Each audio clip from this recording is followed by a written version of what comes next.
capital. Voy a brevemente decir pues la importancia del libro, ya el contenido, pues qué mejor que él nos lo describa de manera detallada. Para empezar, pues es un libro bastante interesante que nos hacía falta en esta localidad, en donde nos habla de una manera muy completa acerca de la relación histórica entre los empresarios y los políticos en la definición y en las estrategias de las políticas públicas, pero también detalladamente en una explicación muy, muy amplia acerca de la constitución de los empresarios. Primeramente, la organización de ellos en asociaciones, en agrupaciones, de las cuales sí estamos familiarizados y sabíamos de ellas, pero posteriormente viene una serie de circunstancias que, recopiladas y armadas, organizadas de una manera muy adecuada,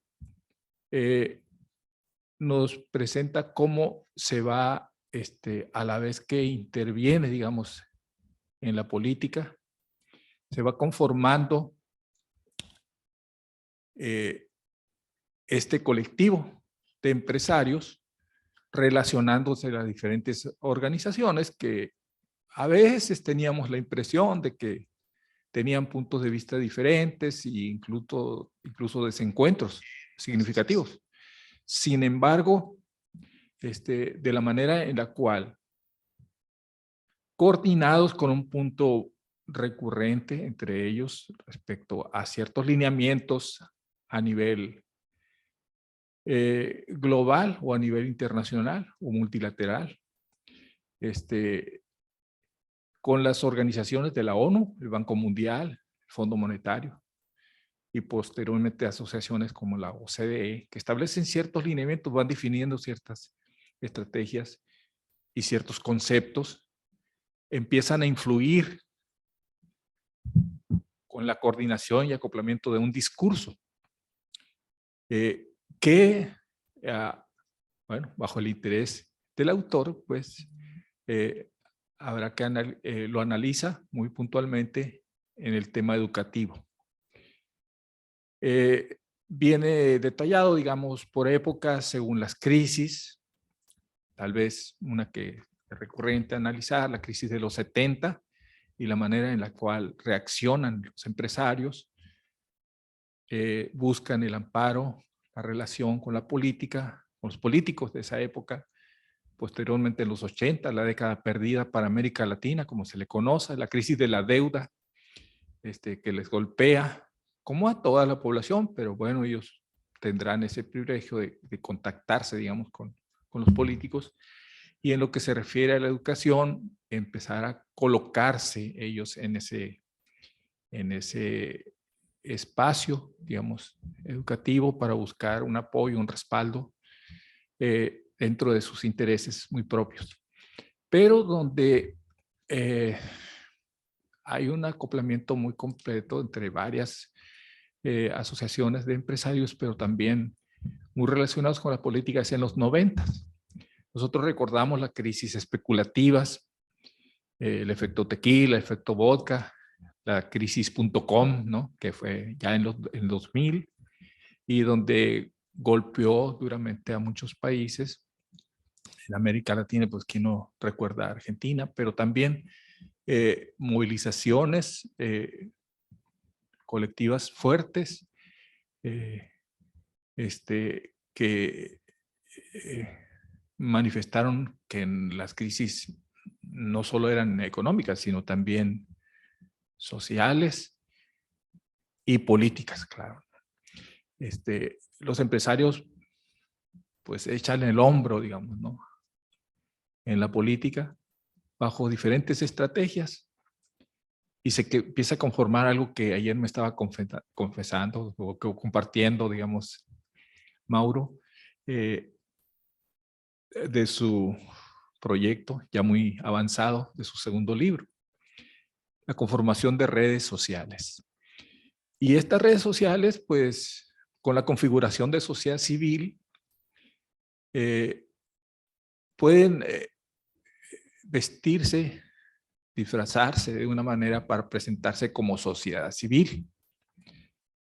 Y al acoplar, digamos, las estrategias de constitución de grupos de expertos,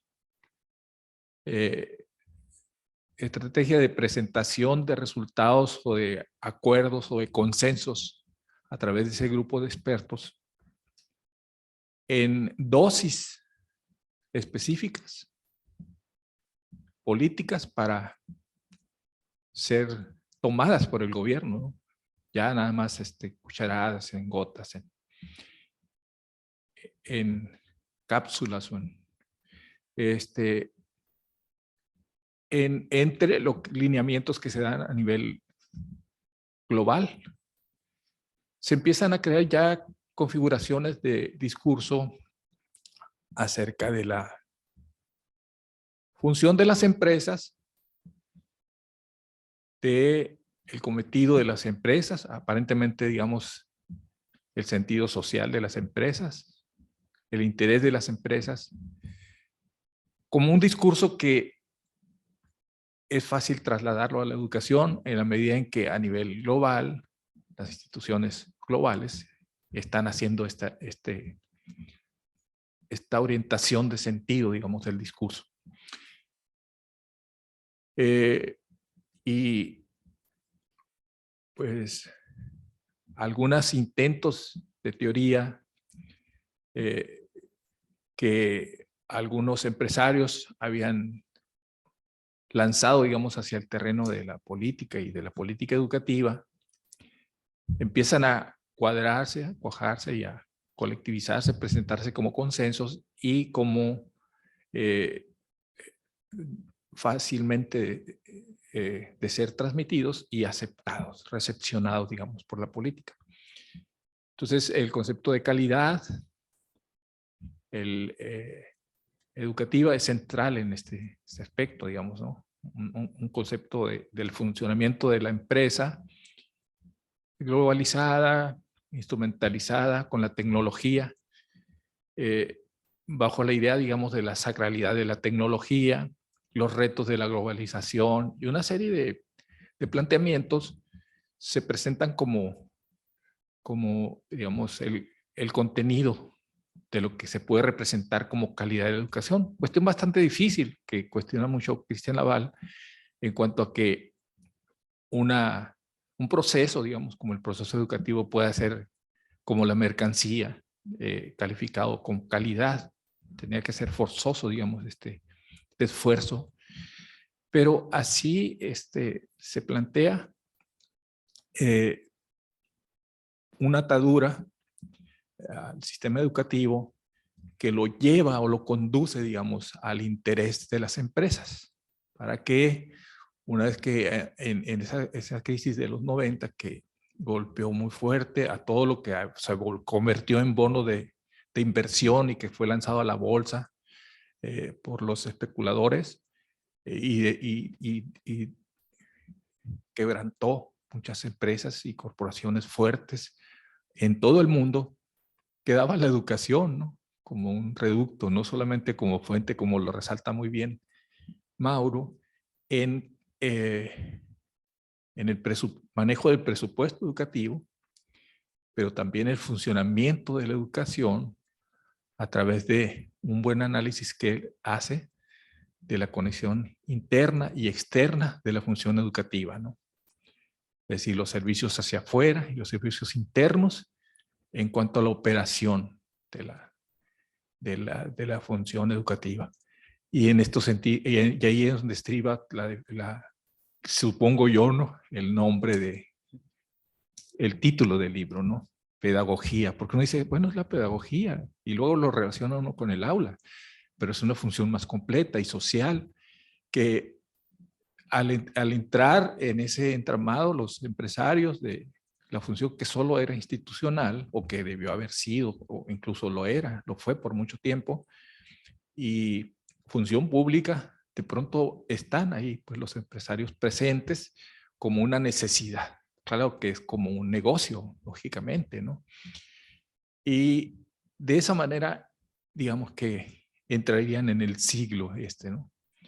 Claro que estaba tramándose también otra segunda fase de la especulación, de la conversión en bonos, que son los bonos de hipotecas, que pues por un arreglo ahí en Estados Unidos se creó ese esquema subprime, una forma de endeudar personas que no tenían capacidad de deuda, pero que esto vino a crear un nuevo mecanismo, digamos, de concentración del capital, lo cual también involucra a la educación en todos los niveles.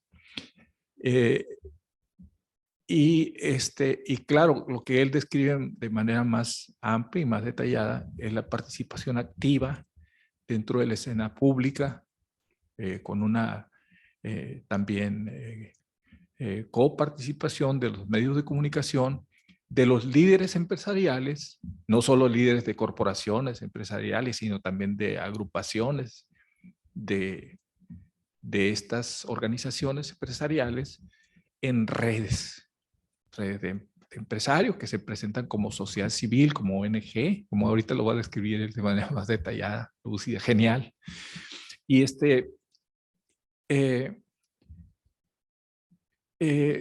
llega, digamos, hasta el 2013, ¿no? Toda la influencia esta de orientar la educación en el sentido de función similar, digamos, a la empresa, con la intención clara de los empresarios por una iluminación a nivel de las corporaciones multilaterales a crear sistemas evaluatorios para señalar cuál sería la calidad.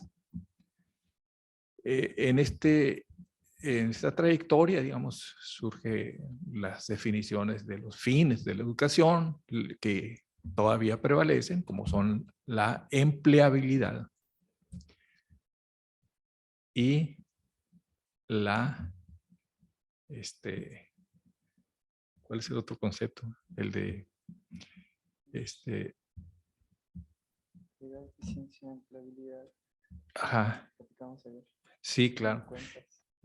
Entonces, estos dos lineamientos van a rematar la idea del fin, digamos, ¿no? De la educación, que es propio de las empresas. Pero esto está muy relacionado con la estructuración de las redes de una manera instrumental, con propósitos solo de, de función utilitarista, tal como originalmente se creó en la teoría de las redes, ¿no? En Coleman o en Granovetter, en vinculaciones como de individuos o como de empresas, como entidades, estas formas que nos presentábamos gráficamente, como son las egocéntricas, pero que resaltan de todas las funciones múltiples y complejas, incluso yuxtapuestas, solo aquellas que tienen relación con la empresa, por lo cual se cuadra la forma de gestión o la forma gerencista, ¿no? Tanto por la cuestión, digamos, de que aparecen los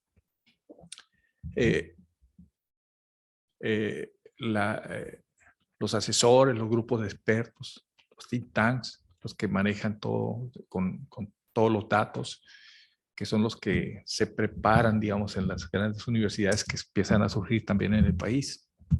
Nosotros tenemos siempre la representación del ITAM, la formación de ellos para que sean quienes den el lineamiento de lo que es la función educativa.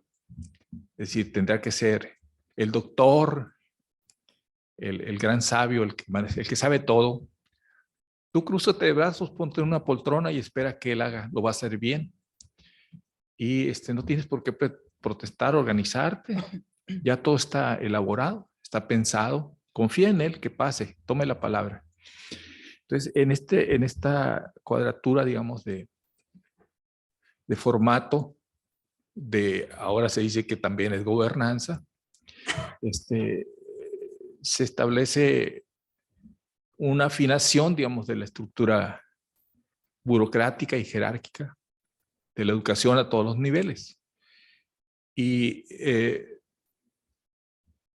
a nosotros nos cae el ajuste sobre la ley y diferentes ajustes de acuerdos y de reglamentos y de función y de papeles que juegan los funcionarios de esa manera. Ahora, nosotros digo que estamos esperando un texto de esta naturaleza para entender lo que pasa a nuestro alrededor, por qué de pronto suceden cosas, porque antes que estaba en un puesto, digamos, de clave para la reunión con los empresarios, de pronto aparece, digamos, en un sitio de función que nos tambalea, ¿no? Del tema educativo. Y cómo de pronto planteando un lineamiento se pasa a otro, con lo contrario, ¿no? Y creo que, y los invito, ¿no? A la presentación de la otra parte del libro que va a ser mi colega Fernando Mancillas y posteriormente con la descripción detallada que va a ser Jarquín. Gracias. Bueno, ¿sí se escucha? ¿Sí? ¿Micrófono? Bien. Bueno, en primer lugar, un agradecimiento, ¿no? Muy sensible a maestro Carmelo, ¿verdad? Hijo compañero de la escuela, a los maestros Juan Hilton y el doctor Sergio Barraza y el maestro Yacot por la invitación por parte del Estado para participar en este importante evento. Bueno, a continuación también tenemos el gusto de recibir al maestro Jarquín, ya hicimos externar nuestro gusto de compartir, ¿verdad?, nuestro espacio educativo con este interesante y profundo estudio. Este estudio de alguna manera sigue la trayectoria de los trabajos pioneros de personas como Abraham Nuncio de la Universidad Autónoma de Nuevo León, que hace muchos años elaboró un texto muy famoso que se llama El Grupo Monterrey, ¿no? Fue de los pioneros. Posteriormente le siguieron Matilde Luna y Ricardo Tirado del Instituto de Investigaciones Sociales de la UNAM, también con la misma temática del Consejo Coordinador Empresarial, su organización y funcionamiento.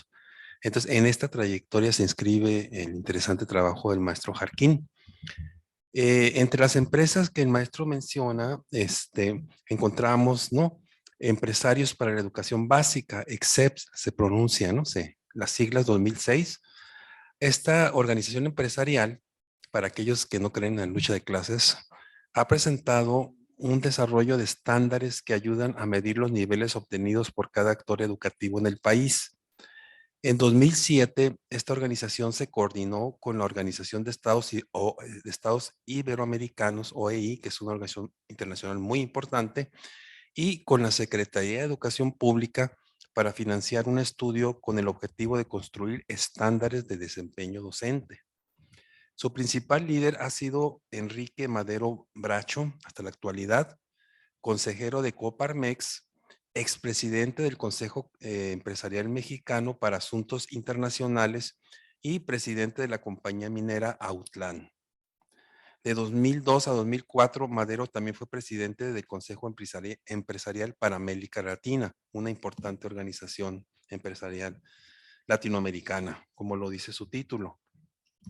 La tristemente célebre Unión Nacional de Padres de Familia, para todos que la conocen, que ha sido muy controversial en el país, que desde 1917, como nos señala el maestro Jarquín, ha participado en diversas querellas políticas y sociales en el país.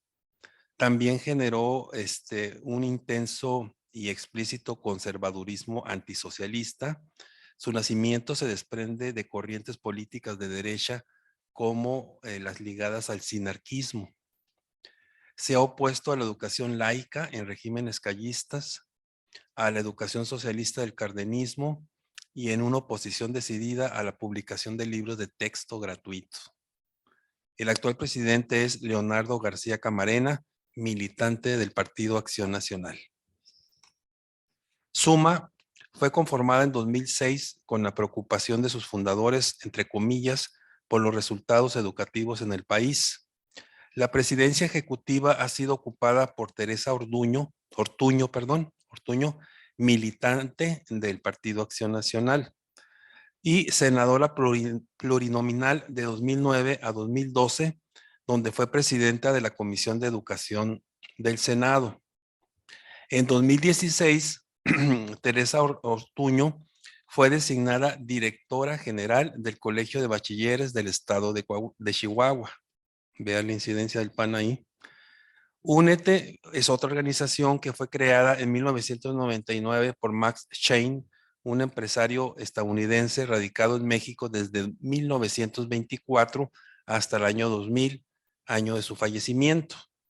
Surgió con el propósito de ayudar, entre comillas, al gobierno a mejorar el proceso educativo mediante el uso de las redes de computadoras. Su modelo de intervención ensambla con esquemas de autonomía en la gestión escolar y descentralización administrativa.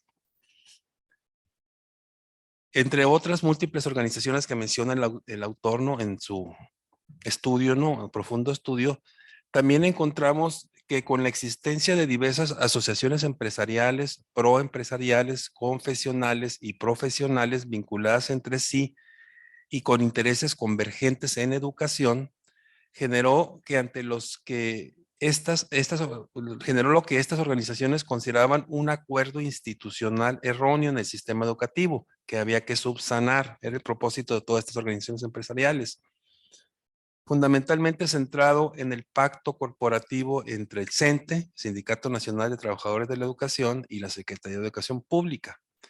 Manifestaron su, entre comillas, compromiso público a contribuir en todo lo relacionado con la educación en el país en una supuesta lucha por incrementar la calidad en la educación, de promover y consolidar las políticas de movimiento de reforma educativa global, MRG, que son las siglas que señala el maestro.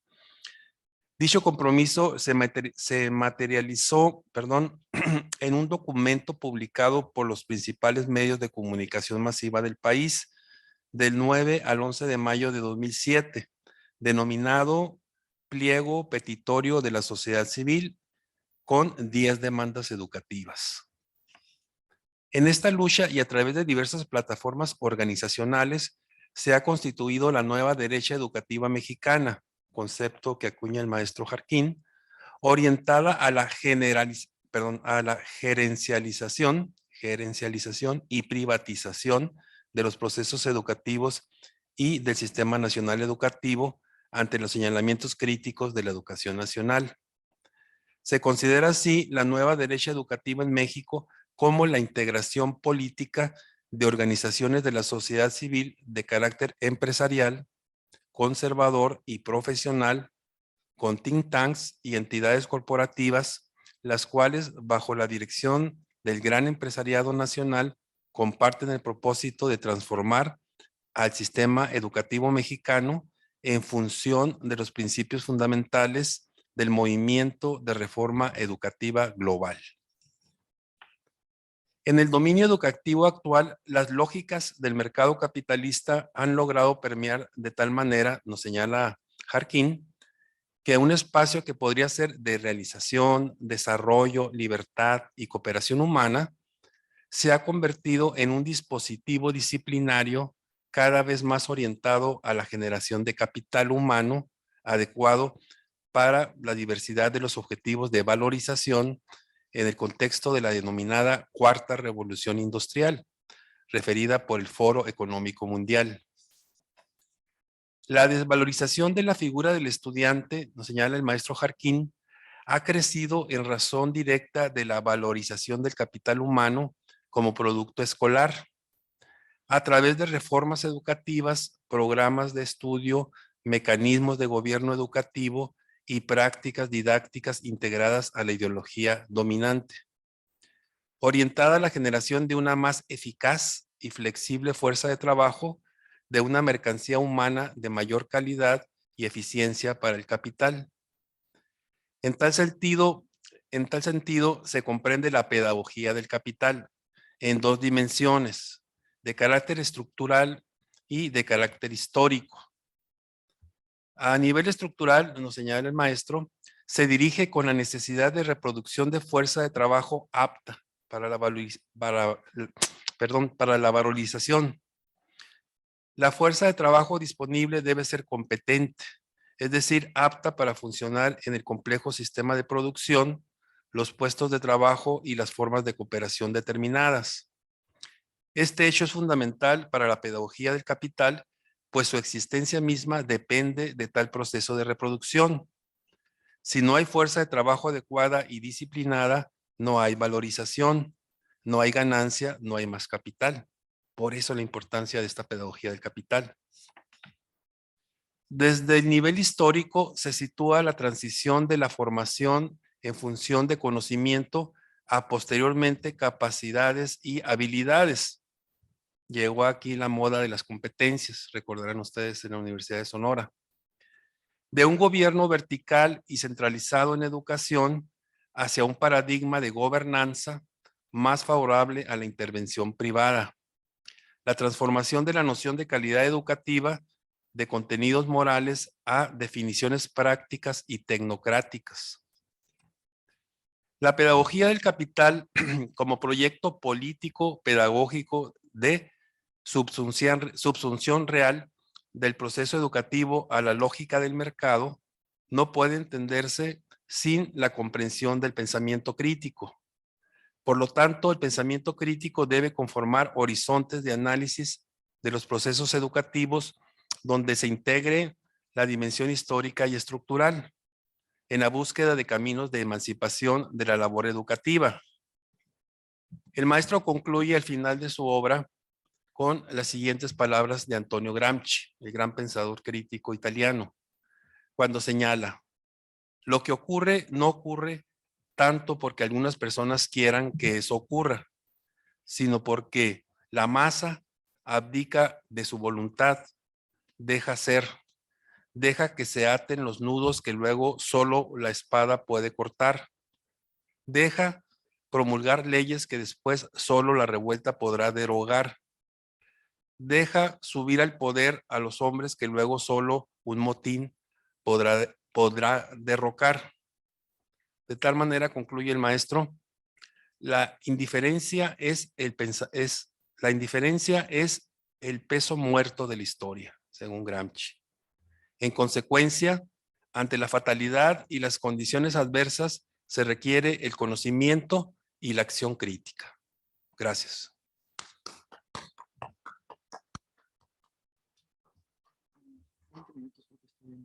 Sí. Bueno, primero quiero agradecer la invitación para poder compartir un poco de lo que hemos estado trabajando desde hace ya algún tiempo. Y desde luego para poder compartir este texto, este libro en la Universidad de Sonora, que está atravesando por un momento políticamente muy relevante a partir de una iniciativa cada vez más fuerte, eso hay que decirlo, para avanzar en la democratización de la universidad. Y dado que a menudo el capital y la democracia son, en su sentido más profundo, antagónicos, creo que era importante poder compartir un poco respecto a las discusiones sobre la pedagogía del capital en un contexto de lucha democrática en la Universidad de Sonora. Así que agradezco mucho la invitación a presentar el libro. Agradezco al profesor Jesús Ibarra, al profesor Fernando Mancillas, sus comentarios, y dado que han sido bastante claros en sus intervenciones, yo procederé a esbozar de manera muy genérica, digamos, la apuesta que este libro representa para poder avanzar o continuar avanzando en la lucha por una educación que responda a las necesidades humanas y no a las necesidades del capital. Que como podemos ver son cada día más insaciables y aparentemente más, de manera paradójica, invisibles también. Y me gustaría iniciar un poco con lo que estamos discutiendo, ¿no? Recordemos que cuando, bueno, con lo que estamos viviendo todavía, es decir, la pandemia, recordemos que cuando surge la pandemia, también surge una serie de discusiones y debates en el plano filosófico que cruzaron el mundo. Voces muy reconocidas participaron en estas intervenciones, y una de las más relevantes en aquel momento fue la voz del filósofo esloveno Slavoj Žižek, supongo, no recuerdo cómo se pronuncia exactamente, pero un filósofo muy reconocido porque es parte ya de la cultura pop, además, ¿no? La intervención de él en su libro que se llamó Crovirus, o Pandemia, en su momento, era esencialmente en función de asegurar que la pandemia iba a derrocar al capitalismo. Él decía algo así como, la pandemia va a ser un golpe, como le gusta mucho recuperar sí, elementos de la cultura popular y películas de Hollywood en sus alegorías y en sus reflexiones. Él decía algo así como, la pandemia es un golpe a lo Kill Bill, ¿no? Que así como en la película, no va a matar, pero va a dejar herido de muerte al capitalismo. No pasaron ni 2 o 3 meses para que en España las filas de Zara estuvieran a lo largo de varias cuadras y cuadras y cuadras, ¿no? Y para que fuera evidente que pese a los riesgos que conllevaba salir a comprar a los supermercados, queríamos ir a comprar a los supermercados, ¿no? Sin importar absolutamente nada más que eso.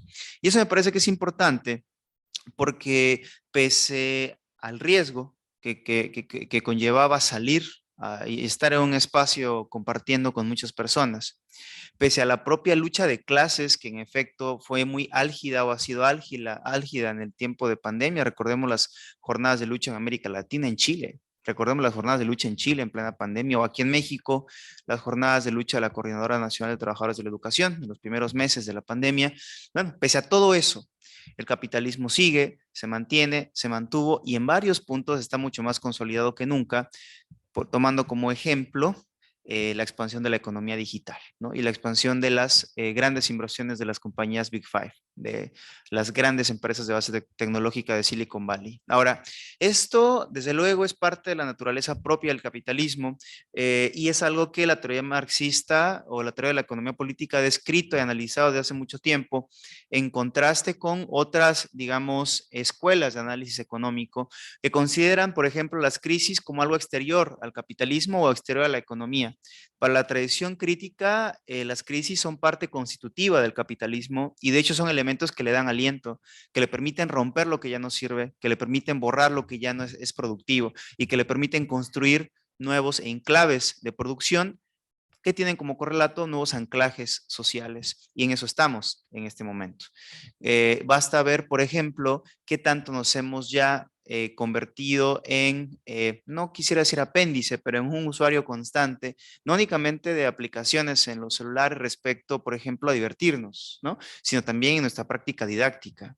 Recientemente terminé un texto con un colega de la Universidad de León sobre Google for Education y revisamos, digamos, declaraciones de docentes que han estado utilizando cada vez más los servicios gratuitos, entre comillas, de Google for Education.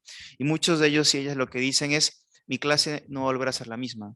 Una vez que aprendí a usar Google Classroom, una vez que utilizo slides, una vez que utilizo cualquier otra aplicación, mi clase no va a ser la misma, porque esto hace mi trabajo más fácil y a mis alumnos les encanta. En esencia es eso. Entonces, estamos en un nuevo anclaje social. Y ese nuevo anclaje social, decía, no responde solo a esta naturaleza inherente al capitalismo de tener la capacidad de reformularse a sí mismo conservando sus bases, es decir, la expoliación de la naturaleza y la explotación del trabajo, de la fuerza de trabajo, incluyendo el trabajo doméstico, obviamente.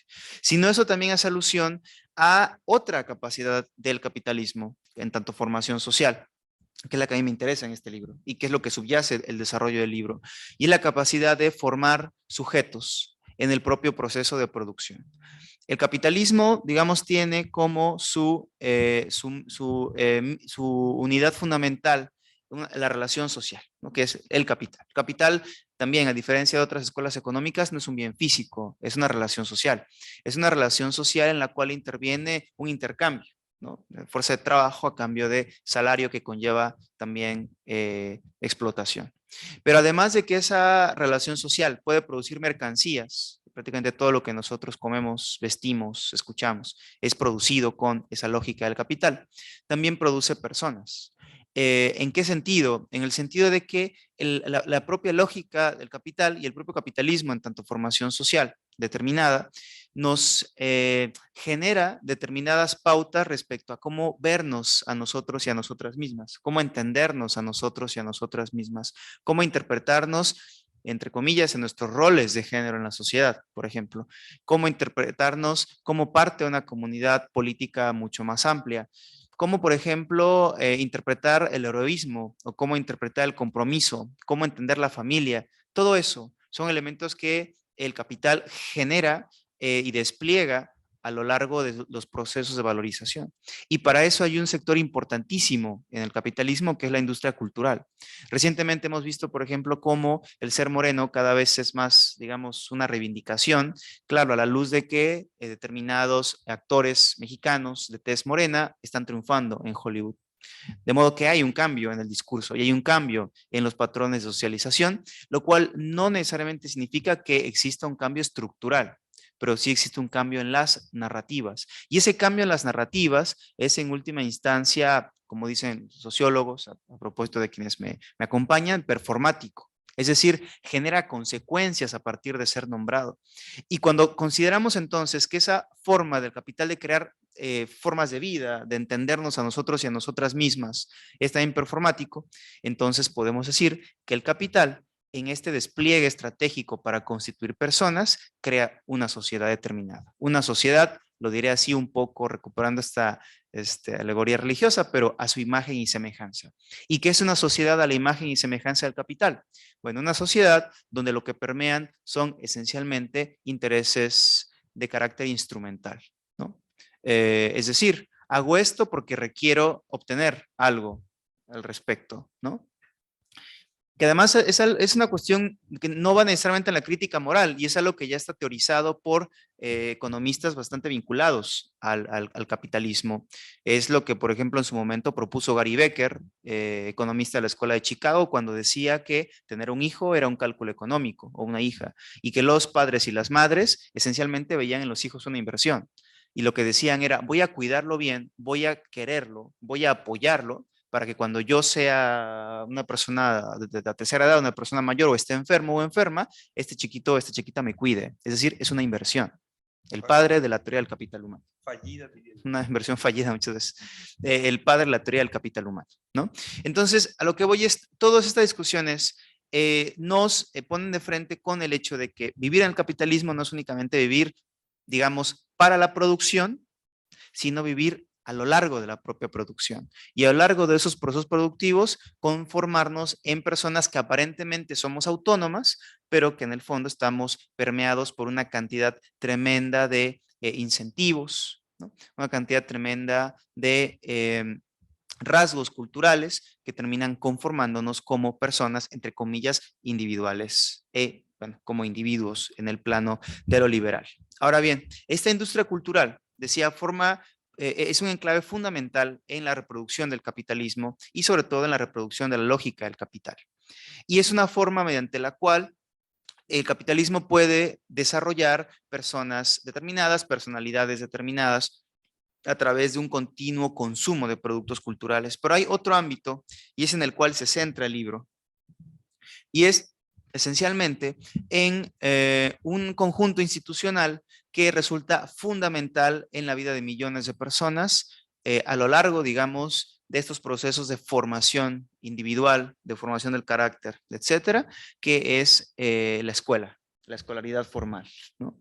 Entonces, lo que hago en este texto es, claro, considerando todo lo demás, ¿no? Pero planteándolo más bien como el escenario que subyace mi discusión, discutir cómo la escuela puede o no, digamos, articularse, ¿no? En esta maquinaria de construcción de subjetividades del capitalismo a partir de la lucha política. En esencia, eso es lo que me interesa, claro, en el caso mexicano.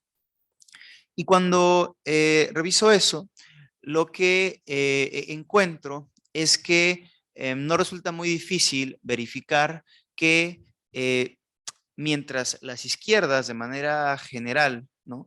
Han o hemos dejado de lado la discusión sobre la educación, o una discusión sistemática sobre la educación, que en América Latina, por ejemplo, tuvo voces tan relevantes como Tomás Amadeo Basconi, ¿no? En los años 70, o posteriormente, bueno, el propio Paulo Freire, o posteriormente, en algún tiempo, Adena Puigros, etcétera. Hemos dejado de discutir eso. Las fuerzas, digamos, que apuntalan sectores dominantes han tenido cada vez más claridad respecto a lo importante que es apoderarse, ¿no? Iniciar un proyecto de subsunción, es decir, de fagocitación del espacio educativo respecto a sus intereses, porque la educación, o la educación formal, en este caso la escolarización, representa un espacio de creación no únicamente de futuros, sino también de definición de una correlación de fuerzas presente. No por nada, por ejemplo, incluso en elecciones sindicales en universidades, hay empresas que financian campañas, ¿no? Hace rato vi un anuncio, ¿no? Una empresa que financia una campaña. No por nada, a las empresas les interesa poner sus nombres en las cafeterías escolares, por ejemplo, Coca-Cola, ¿no? No por nada, las empresas ahora financian lo que hasta hace algunos años entendían sus CEOs y siguen entendiendo como una aberración, es decir, las manifestaciones de la diversidad sexual. Hay que ir, basta ir un día a la Ciudad de México con la marcha del orgullo, que esencialmente no es una marcha, pero es una manifestación pública de la comunidad LGBT, para ver un carro de Uber, otro carro de Coca-Cola, tangas de Pepsi, qué sé yo, ¿no? A lo que es parte del capitalismo woke, ¿no? Lo que se denomina capitalismo woke. Es decir, una apuesta estratégica del capital por comerse todas aquellas expresiones, ya sea disidentes o marginales o periféricas, que durante mucho tiempo fueron negadas, pero que representan en esencia un mercado tremendo. Un mercado tremendo. Ya no es un mercado potencial, es un mercado tremendo que ya existe. Un mercado que desde luego también se amplía al espacio educativo. Entonces, en cuanto, digamos, el interés por ver cómo el capitalismo, el capital y desde luego los actores que son protagonistas en esta trama se interesan o no por la educación, lo que se hace esencialmente en este libro es trazar lo pondré así, una ruta crítica de análisis respecto a la apuesta de sectores dominantes por incidir, controlar o conducir, en la medida de lo que las posibilidades permitan, el proceso educativo de, en este caso, la educación básica en México. Y vieron a mi parecer, varios hallazgos respecto a este libro, ¿no? El primero es que más que el sindicato nacional y las distintas fracciones, ¿no? Más que otros grupos interesados en el debate educativo, como los y las académicas, han sido los sectores dominantes, particularmente una coalición que denomino en el libro Nueva Derecha Educativa, quienes han logrado impulsar una agenda de configuración del espacio educativo ad hoc a determinados intereses de la reproducción del capitalismo, en varios sentidos. Primero, este grupo ha logrado, primero, normalizar, ¿no?, el hecho de que el debate sobre el futuro de los sistemas educativos, el sistema educativo mexicano, pero es que es un fenómeno que también sucede en América Latina y en Estados Unidos y en Australia, pero ahorita el caso mexicano, han logrado normalizar cada vez más el hecho de que el interés privado respecto al rumbo del sector educativo es una voz de sumo peso para la discusión pública, ¿no? O sea, lograron hacernos creer que sectores dominantes eran los que sabían qué es lo que nosotros como ciudadanos mexicanos teníamos que pensar respecto a la educación pública, que era en esencia en su momento una cosa, apuntalar lo que entendían como calidad educativa. ¿Y qué era la calidad educativa? Esencialmente una serie de logros medibles a través de pruebas estandarizadas que hacen referencia a las capacidades cognitivas de los estudiantes respecto al avance a lo largo de su trayectoria escolar. Esencialmente era eso, la calidad educativa. La calidad educativa no conllevaba, por ejemplo, elementos de interculturalidad. No importaba si una escuela fuera o no integrada por personas con expresiones culturales diversas. Lo que importaba, y lo que importa en gran medida todavía, son esencialmente los resultados que dan esas escuelas. Ese fue un primer rasgo.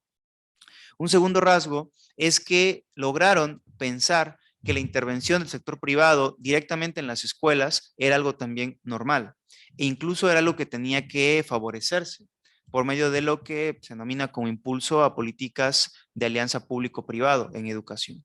Como, por ejemplo, a través de la generación de alianzas para la construcción de determinados edificios, porque el gobierno simplemente ya no quiere financiar nada, ¿no? O a través de la generación de acuerdos para que sean privados quienes asistan en cuestiones didácticas a docentes, o que sean privados quienes provean materiales curriculares a docentes, o que sean privados quienes favorezcan determinadas reconfiguraciones de organización escolar, tal como lo plantea el profesor en su momento, la Fundación EXEF, respecto a impulsar políticas de autonomía de gestión en las escuelas, para que, cito al presidente EXEF, las escuelas se organicen como si fueran empresas. Cierro cita, ¿no?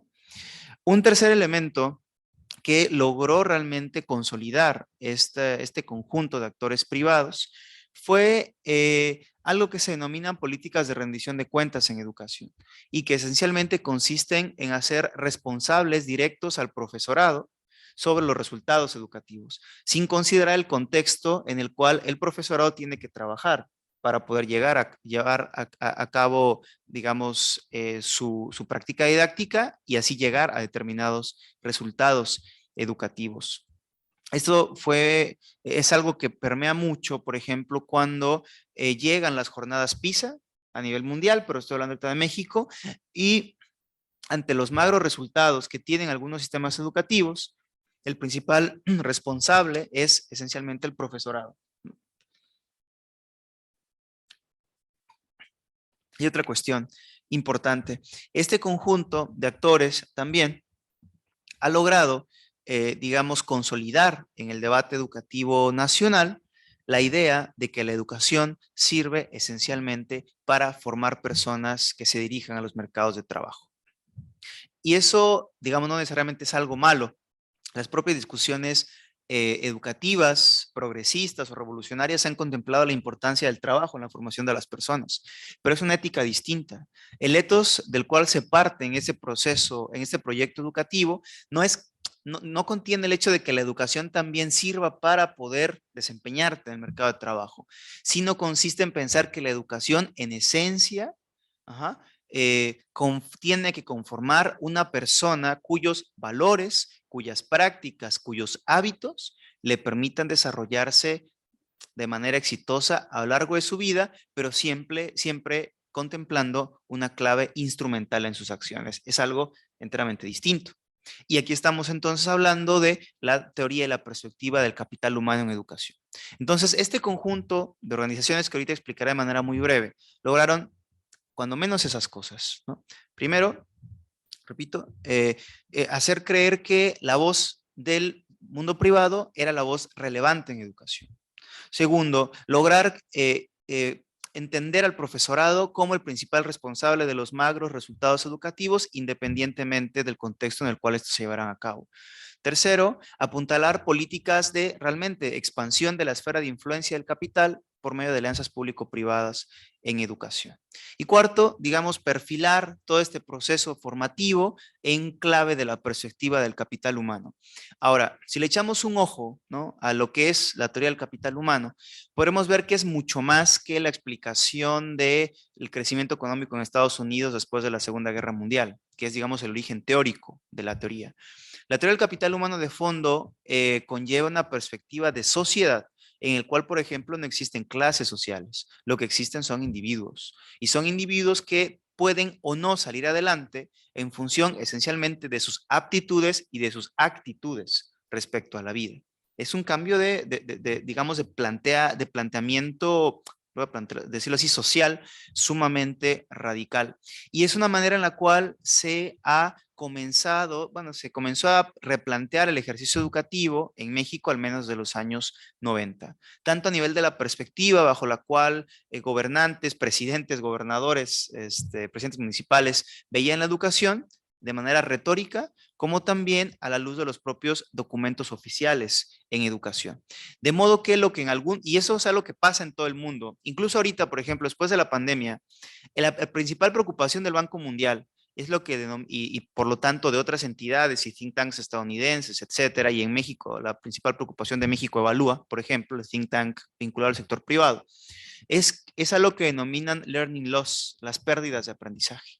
Ahora, el tema es que esa noción de pérdidas de aprendizaje, que ha sido, por ejemplo, muy discutida por el Sindicato de Maestros y Maestras de Chicago, es esencialmente un pretexto.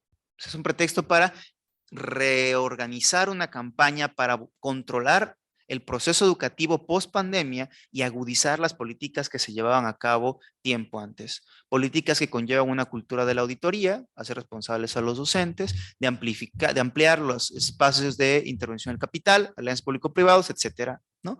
Y que además esa noción de learning loss, digamos, parte de la consideración de que la educación es un proceso lineal, es un proceso acumulativo y es un proceso además que tiene que llevar a algún lado. Y ese lado es esencialmente la rentabilidad. Es decir, esta visión de la pérdida de aprendizaje parte también de los principios del capital humano. De modo que, así como Jean-Paul Sartre en los años 50 decía que en su momento el marxismo era el horizonte insuperable de su tiempo, lo decía así, en términos educativos ahora, lamentablemente, lo que parece ser el horizonte insuperable de nuestro tiempo es la teoría del capital humano.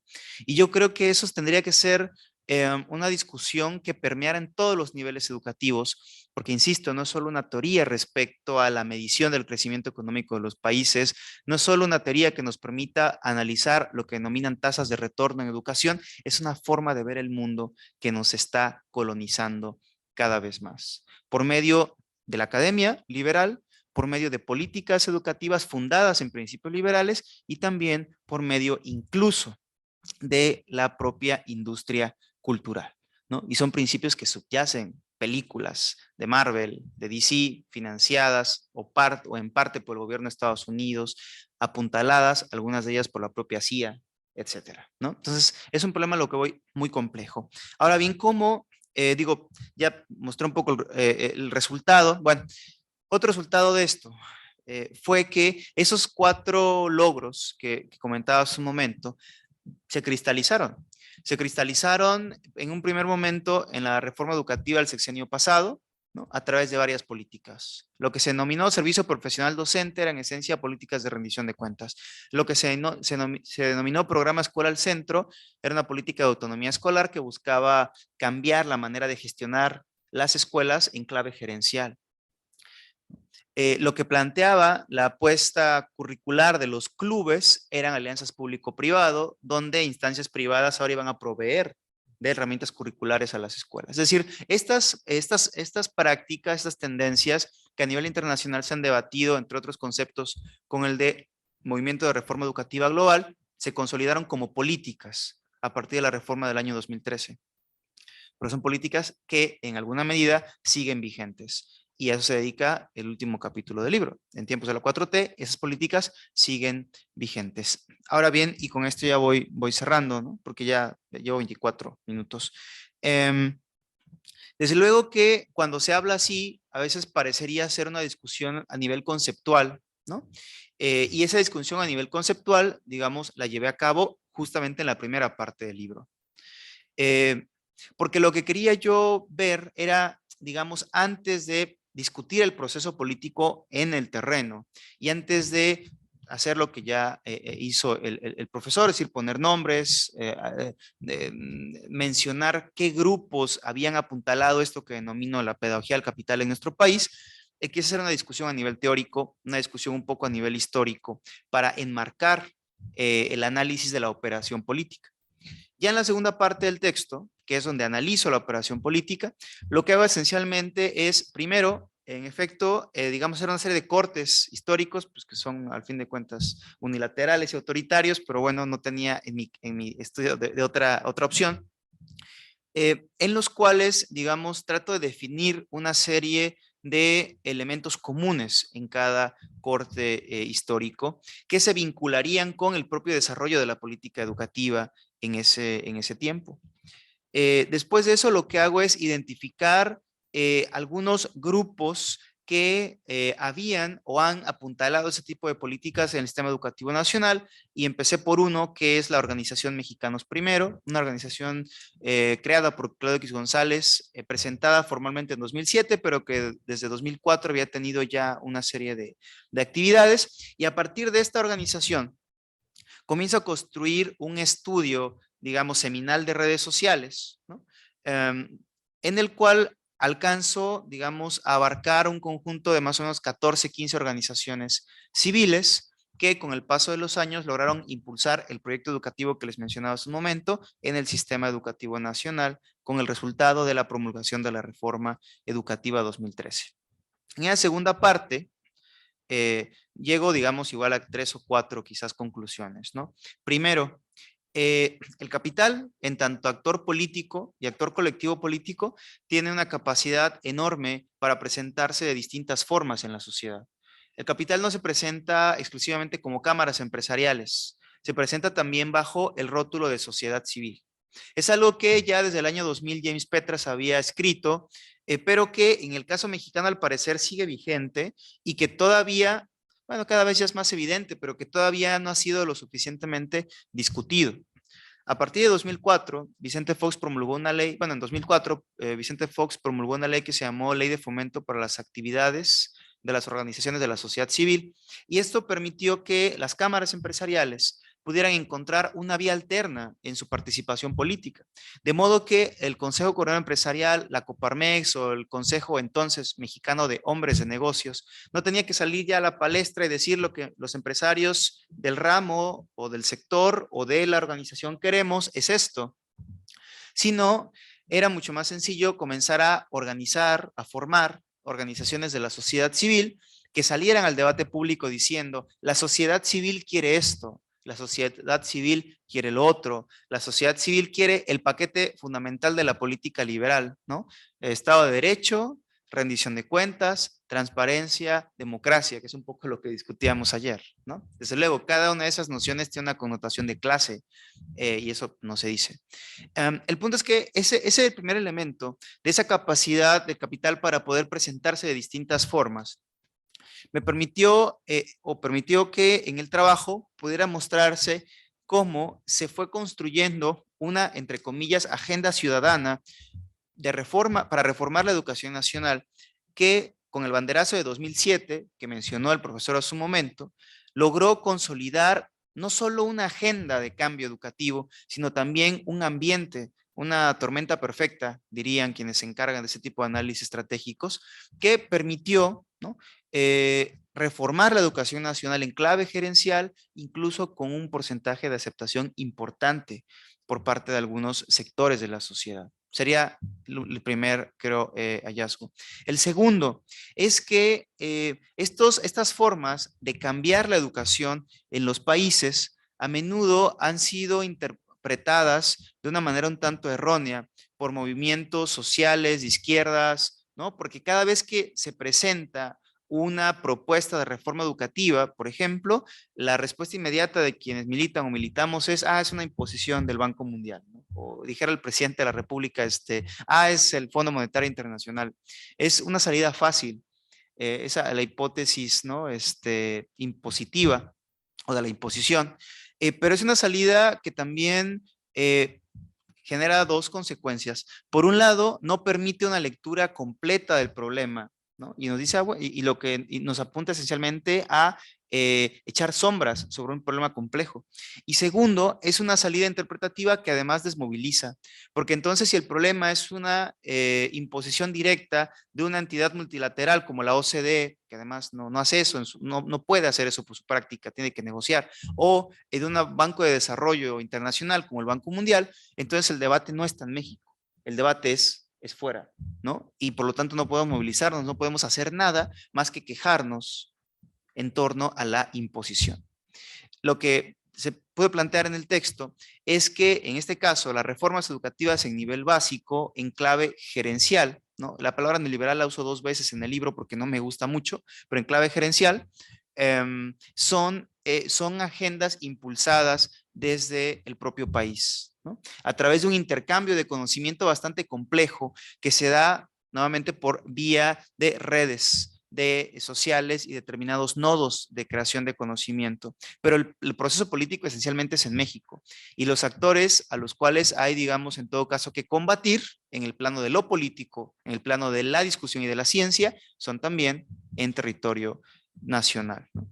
Otro hallazgo al que me permitió llegar ese trabajo es que no hay derrotas totales. O sea, no hay derrotas totales, ni para el capital, ¿no? Ni para, en este caso, la clase trabajadora, ¿no? Sino más bien son correlaciones de fuerzas coyunturales. Y ese es un problema a menudo que las izquierdas tenemos, ¿no? Pero que las derechas, respecto a su interpretación, pero que las derechas tienen muy claro. O sea, las derechas entienden que pueden necesitar recular o pueden necesitar irse un tiempo del debate público, pero se van para reorganizarse, para salir en marchas como la de ayer, prácticamente en todo el país, minoritarias, pero que van a ser constantes de ahora en adelante. Algo similar sucede en cuestión educativa. En distintos momentos hay determinadas narrativas, determinadas agendas de corte progresista que terminan siendo agendas dominantes, al menos en el plano del discurso. Ahora entiendo discurso como narrativa en este momento. Y sectores conservadores parecen recular. Agendas, por ejemplo, como el reconocimiento a la diversidad sexual, el reconocimiento a los derechos de las mujeres, etcétera. Sin embargo, una vez que reculan estos grupos, lo que hacen es reformular su agenda de intervención. Y en cuanto la correlación de fuerzas cambia, intervienen. La historia de las reformas educativas en los 2 últimos sexenios en nuestro país es la historia de esa estrategia de sectores dominantes, ¿no? Donde es decir, de estrategias en las cuales estos grupos han podido recular, han optado por recular, pero han decidido intervenir y sus intervenciones han sido bastante sólidas y los resultados los tenemos a la vista. Leyes orgánicas universitarias antidemocráticas, leyes en educación básica que son en esencia leyes de continuidad de principios neoliberales en educación, una política federal hacia el normalismo rural que parecería ser una política de desaparición del normalismo rural mexicano, ¿no?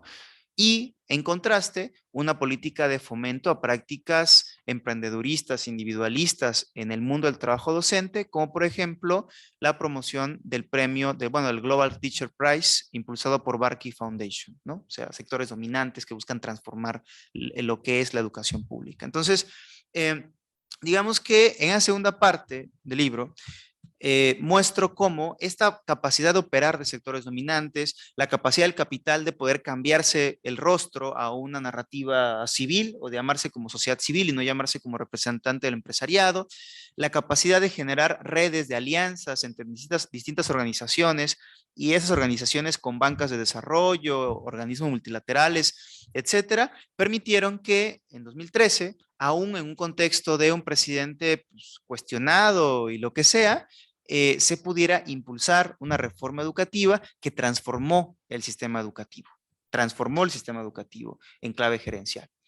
Años después todavía hay escuelas donde el personal directivo a nivel básico hace encuestas de satisfacción a las familias, como si la educación fuera una mercancía y las familias fueran las consumidoras. Es decir, el esquema fundamental de la propuesta de privatización educativa que desarrolló Milton Friedman en los años 60. O sea, es eso, ¿no?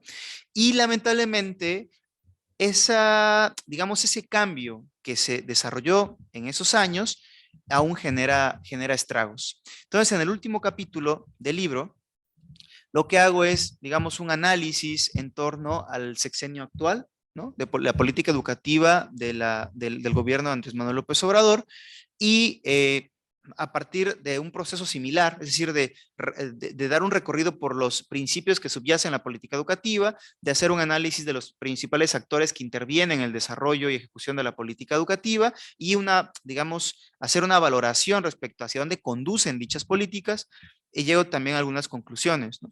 La primera conclusión es que la aclamada muerte del neoliberalismo en educación básica y también educación superior, obviamente, no llegó. O sea, lo que tenemos es una especie de neoliberalismo zombie, es decir, está declarado muerto, pero sigue caminando y sigue aterrorizando a la gente y sigue aterrorizando el gasto público, ¿no? Esa es la primera. Segunda, que La estrategia de estos grupos, una vez llegado López Obrador, fue, como decía hace un momento, recular. Entonces dejan de discutir en el ámbito público un tiempo y lo que hacen es, de manera muy interesante además, irse a entidades federativas, a trabajar directamente con gobiernos de distintos estados, particularmente Sinaloa, Jalisco y Michoacán, ¿no?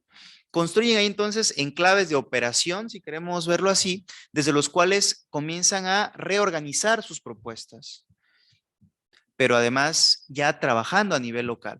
Yo creo quizás que para el debate que hay ahorita en Sonora, no estaría de más echarle un ojo a consultoras, ¿no? Relaciones de la Secretaría de Educación local, porque habrá que ver, ¿no? O sea, si hay una especie de reticencia a favorecer procesos de democratización de la universidad que es además claramente apoyada por alguien, hay que ver quién es ese alguien, ¿no? Y hay que saber también cómo construir estrategias al respecto. Entonces, para combatir políticamente.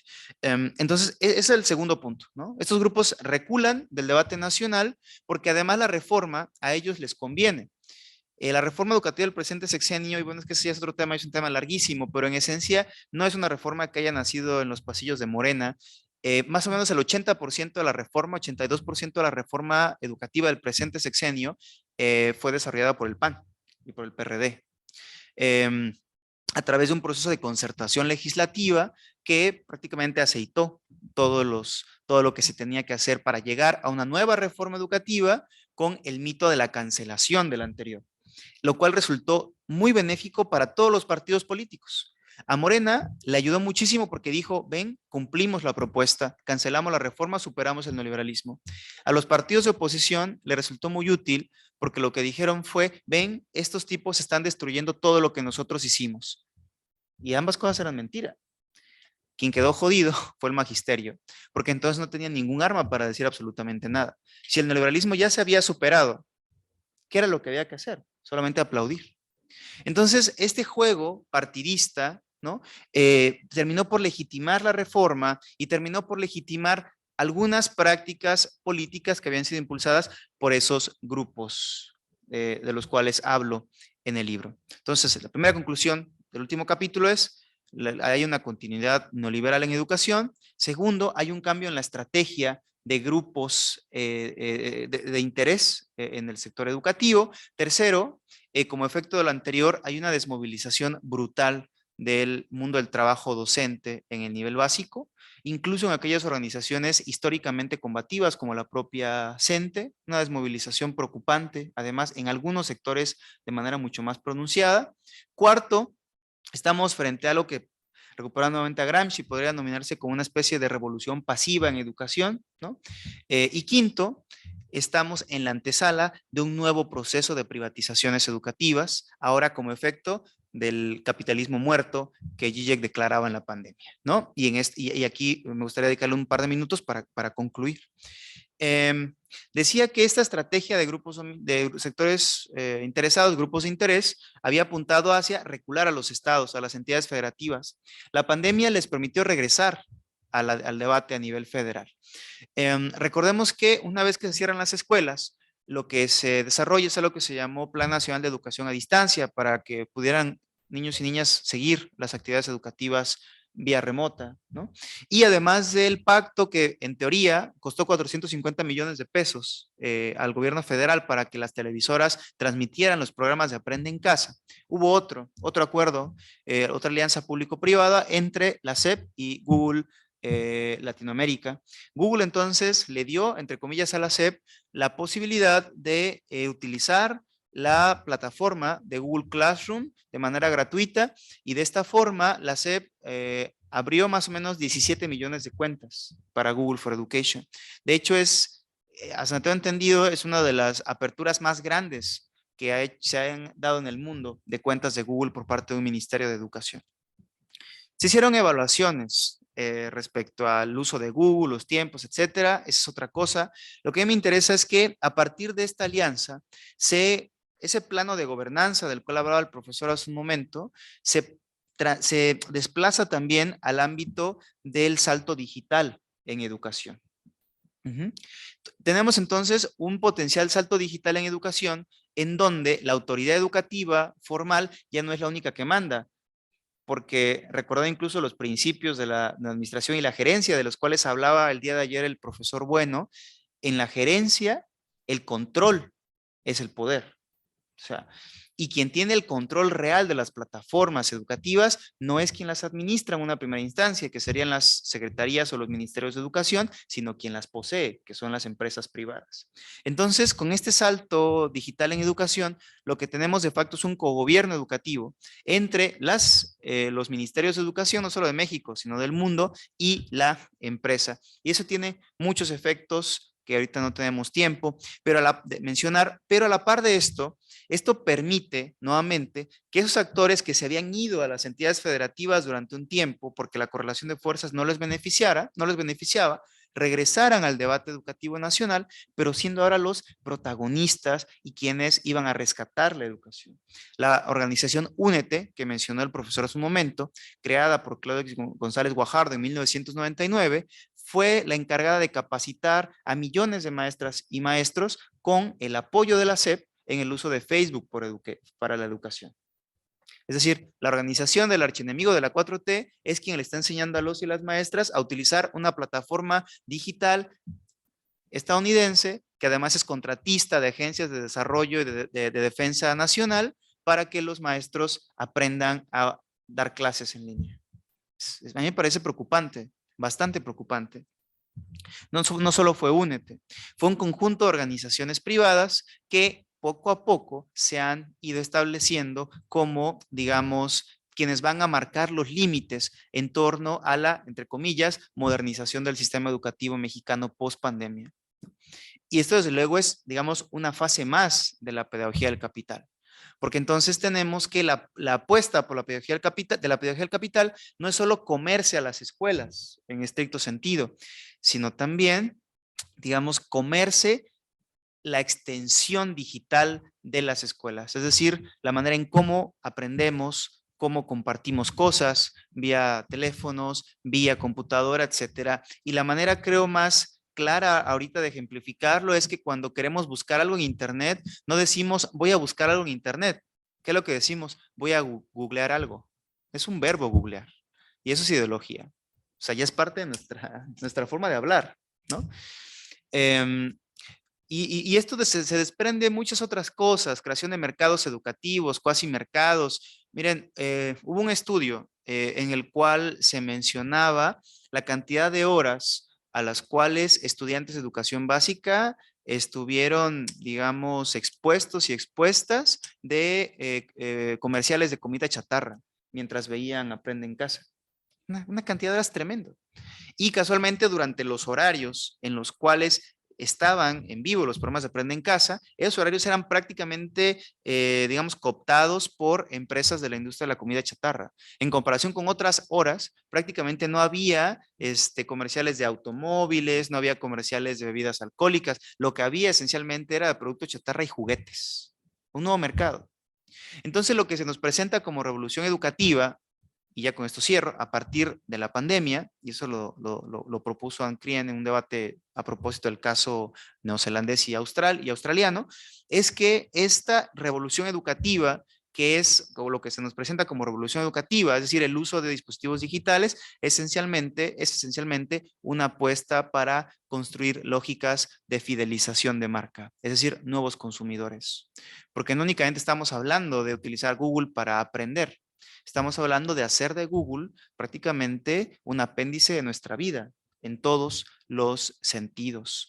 Y Black Mirror, no sé si vieron la serie de Black Mirror, es una serie además que plantea situaciones, ¿no? Que no necesariamente ahorita son reales, pero creo que es la antesala de lo que significaría el control total de nuestras vidas, cedido además de manera voluntaria y sobre todo sin lucha, sin ningún tipo de discusión, ¿no? Bueno, estos elementos que quizás además fueron elementos que fui lanzando de manera un tanto no tan organizada, pues, forman parte del libro, ¿no? Y están a lo largo del trabajo. Entonces, bueno, pues la invitación es a leerlo, discutirlo y nada, mantener el debate y la organización por la democratización de la universidad, porque si las universidades se democratizan, lo lógico y el paso siguiente es que el conocimiento también lo haga. Y el conocimiento, al democratizarse, es un conocimiento que en sus efectos ayuda a mantener, digamos, vigente también la posibilidad de cambiar el mundo, ¿no? Para el beneficio de las mayorías. Entonces, bueno, yo dejaré aquí la intervención, agradezco su atención y también la invitación al día de hoy.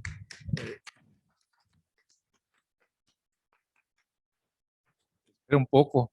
Creo que alguien puede solicitar que acentúe alguno de los temas que se trataron o algo que consideren que continúe la reflexión del profesor Mauro Jarquín. A ver, adelante.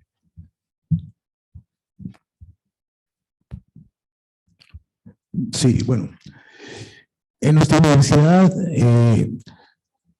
durante los últimos tiempos, se han ido manifestando estos procesos de, digamos, presentar propuestas de empleabilidad, y este resultado lo hemos visto primero con la reducción de los horas y temarios de los planes de estudio.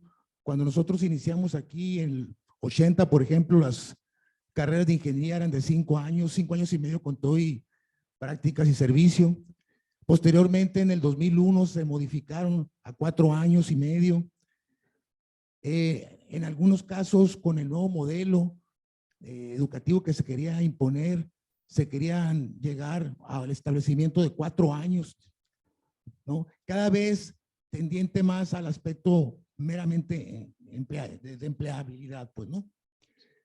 Pero no nada más ahí queda esto. En ese mismo concepto de crédito que se manejaba aquí, en Europa, por ejemplo, ya hay carreras de 3 años y de 2 años y medio con el único propósito de esa empleabilidad. Está el mercado completamente de lleno metido dentro de las instituciones, completamente. Pero uno de los problemas o alguno de los aspectos que nosotros no podemos soslayar es el hecho de que el estudiante, permeado por el mercado o por los aspectos capitalistas, sale para algo y él piensa en un beneficio, en el quehacer. No podemos pensar en el conocimiento nada más en lo abstracto también. Creo que es importante. Y me parece que aquí se dio la lucha muy fuerte en el modelo, y la pregunta sería si usted conoce o sabe de alguna parte donde esta estrategia del conocimiento, pero de alguna manera mediado por las relaciones, ha tenido como conclusión de que las modificaciones no han llegado a este nivel que estamos llegando nosotros, casi de tecnócrata, pues, ¿no? Que es algo que está sucediendo y que nos ha pasado. La segunda pregunta que quisiera hacer es que nosotros también de alguna manera somos un ejemplo de lo que sucede con la masa en general pública, pues, es decir, nosotros delegamos a las instancias para que definan por nosotros lo que va a hacer, tanto el presidente de la República como cualquier instancia, y a la hora de la hora ese delegado que hacemos no lo ratificamos, no lo refrendamos, lo dejamos.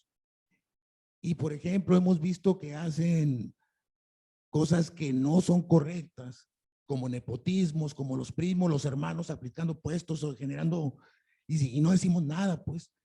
Y invierten de manera individual sin consultar.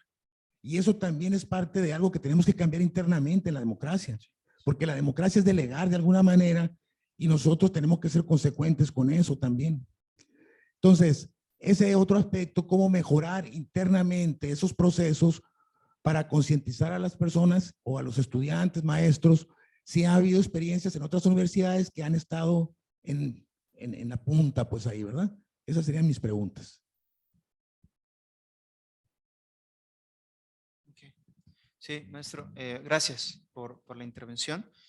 Y bueno, sí, definitivamente es respecto a lo primero que plantea, es una tensión, creo, constante, el hecho de decir, bueno, sí, la educación, se educa por educar, es decir, se educa para que las personas conozcan, para que sean libres, para que puedan elegir, etcétera.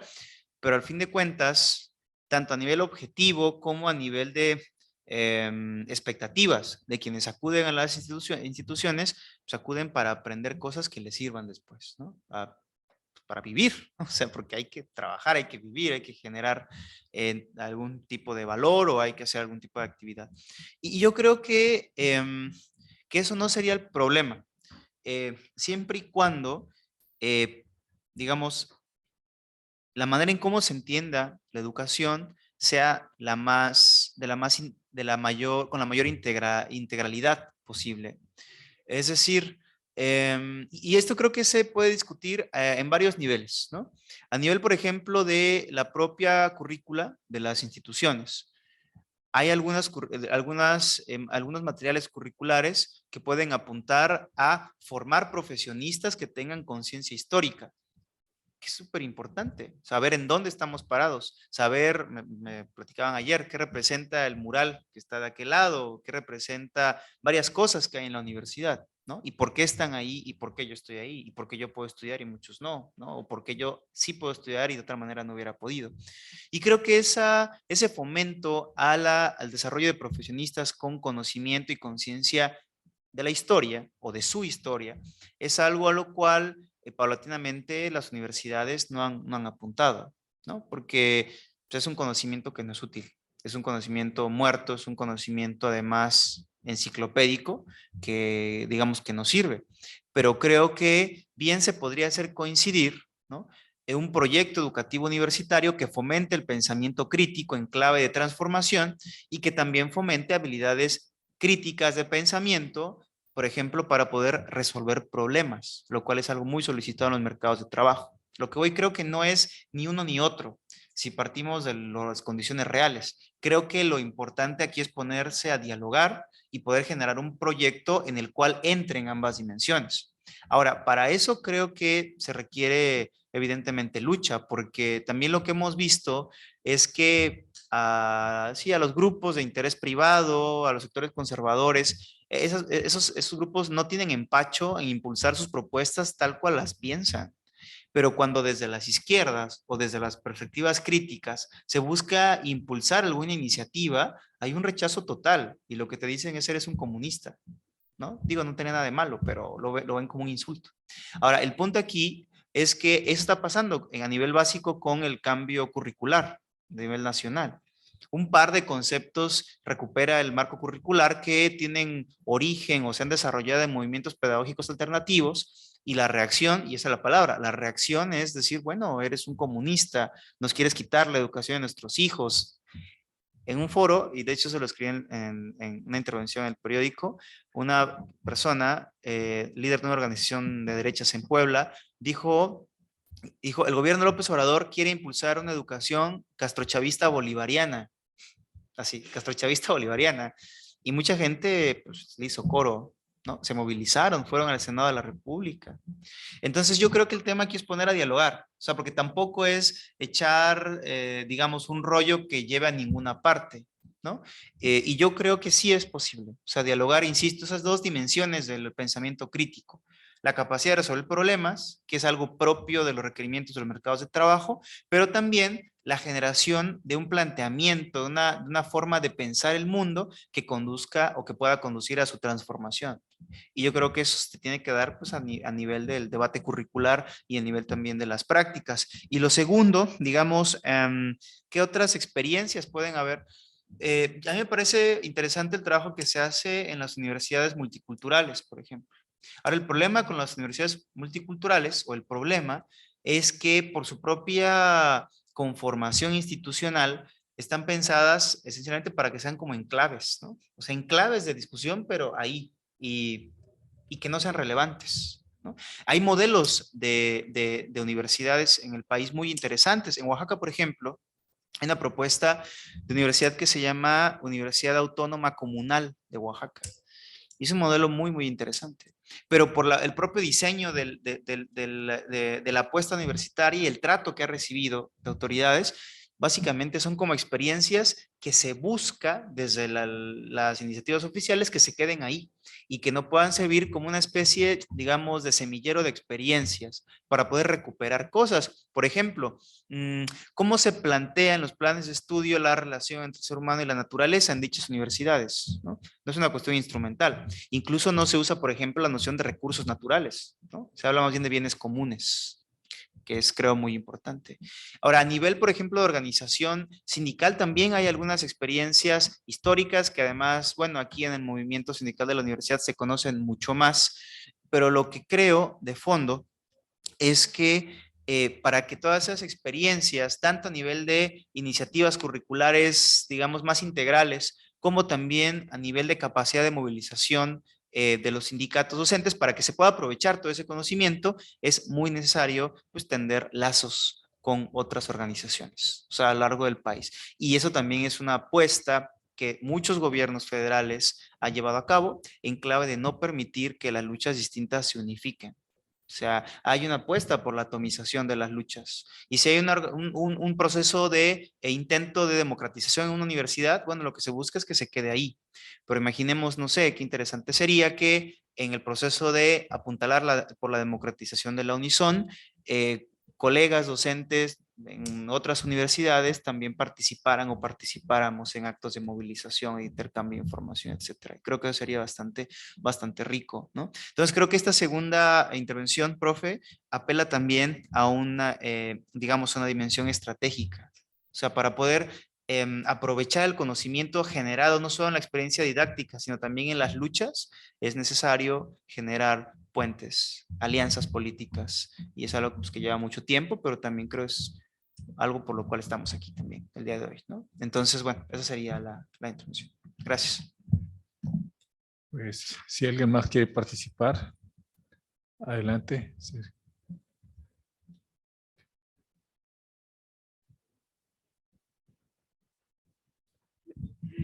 Bueno, el maestro Sergio está siendo generoso y me está concediendo Sí, la palabra. sí. Está siendo justo entonces. Bueno, pues Mauro, yo te quiero preguntar relativo al asunto que creo dejaste bastante bien claro. Al margen de que a lo mejor yo no he leído tu libro porque aquí en Hermosillo no lo tienen en la tienda, hay que pedirlo, ¿no? Entonces ya no nos alcanzó el tiempo Okay. para que llegara. Pero bueno, tú hablas de una capacidad fabulosa que tiene el capital de adaptarse cuando la correlación de fuerzas no lo favorece. Sí. Y pues que se traduce en una estrategia, en estrategias muy efectivas para camuflajearse con nuevos discursos y nuevas narrativas, etcétera. Hace un tiempo yo fui a una conferencia que dio uno de los que es considerado los gurús de las competencias. Llamó mucho la atención que su discurso giró en torno a que ya las competencias no son tan útiles. Digamos que nos estaba tratando de decir que hay que hacer borrón y cuenta nueva después de esa imposición, ¿no? Didáctica.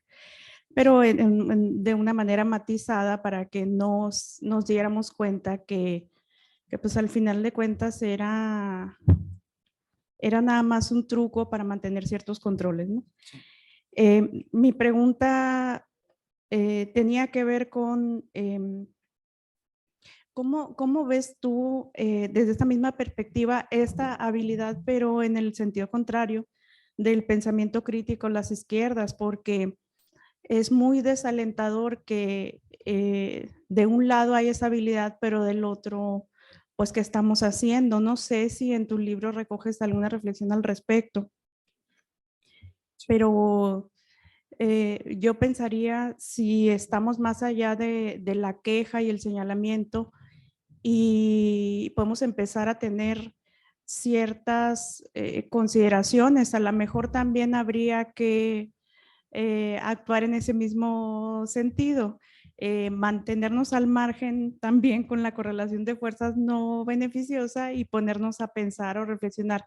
No sé, la idea es tuya y me interesa mucho tener esa perspectiva, sobre todo porque los maestros universitarios, que somos los que, como ayer dijiste, sostenemos la función docente sustantiva, que somos los que no estamos vinculados con los programas de puntos, etcétera, sino los maestros de a pie.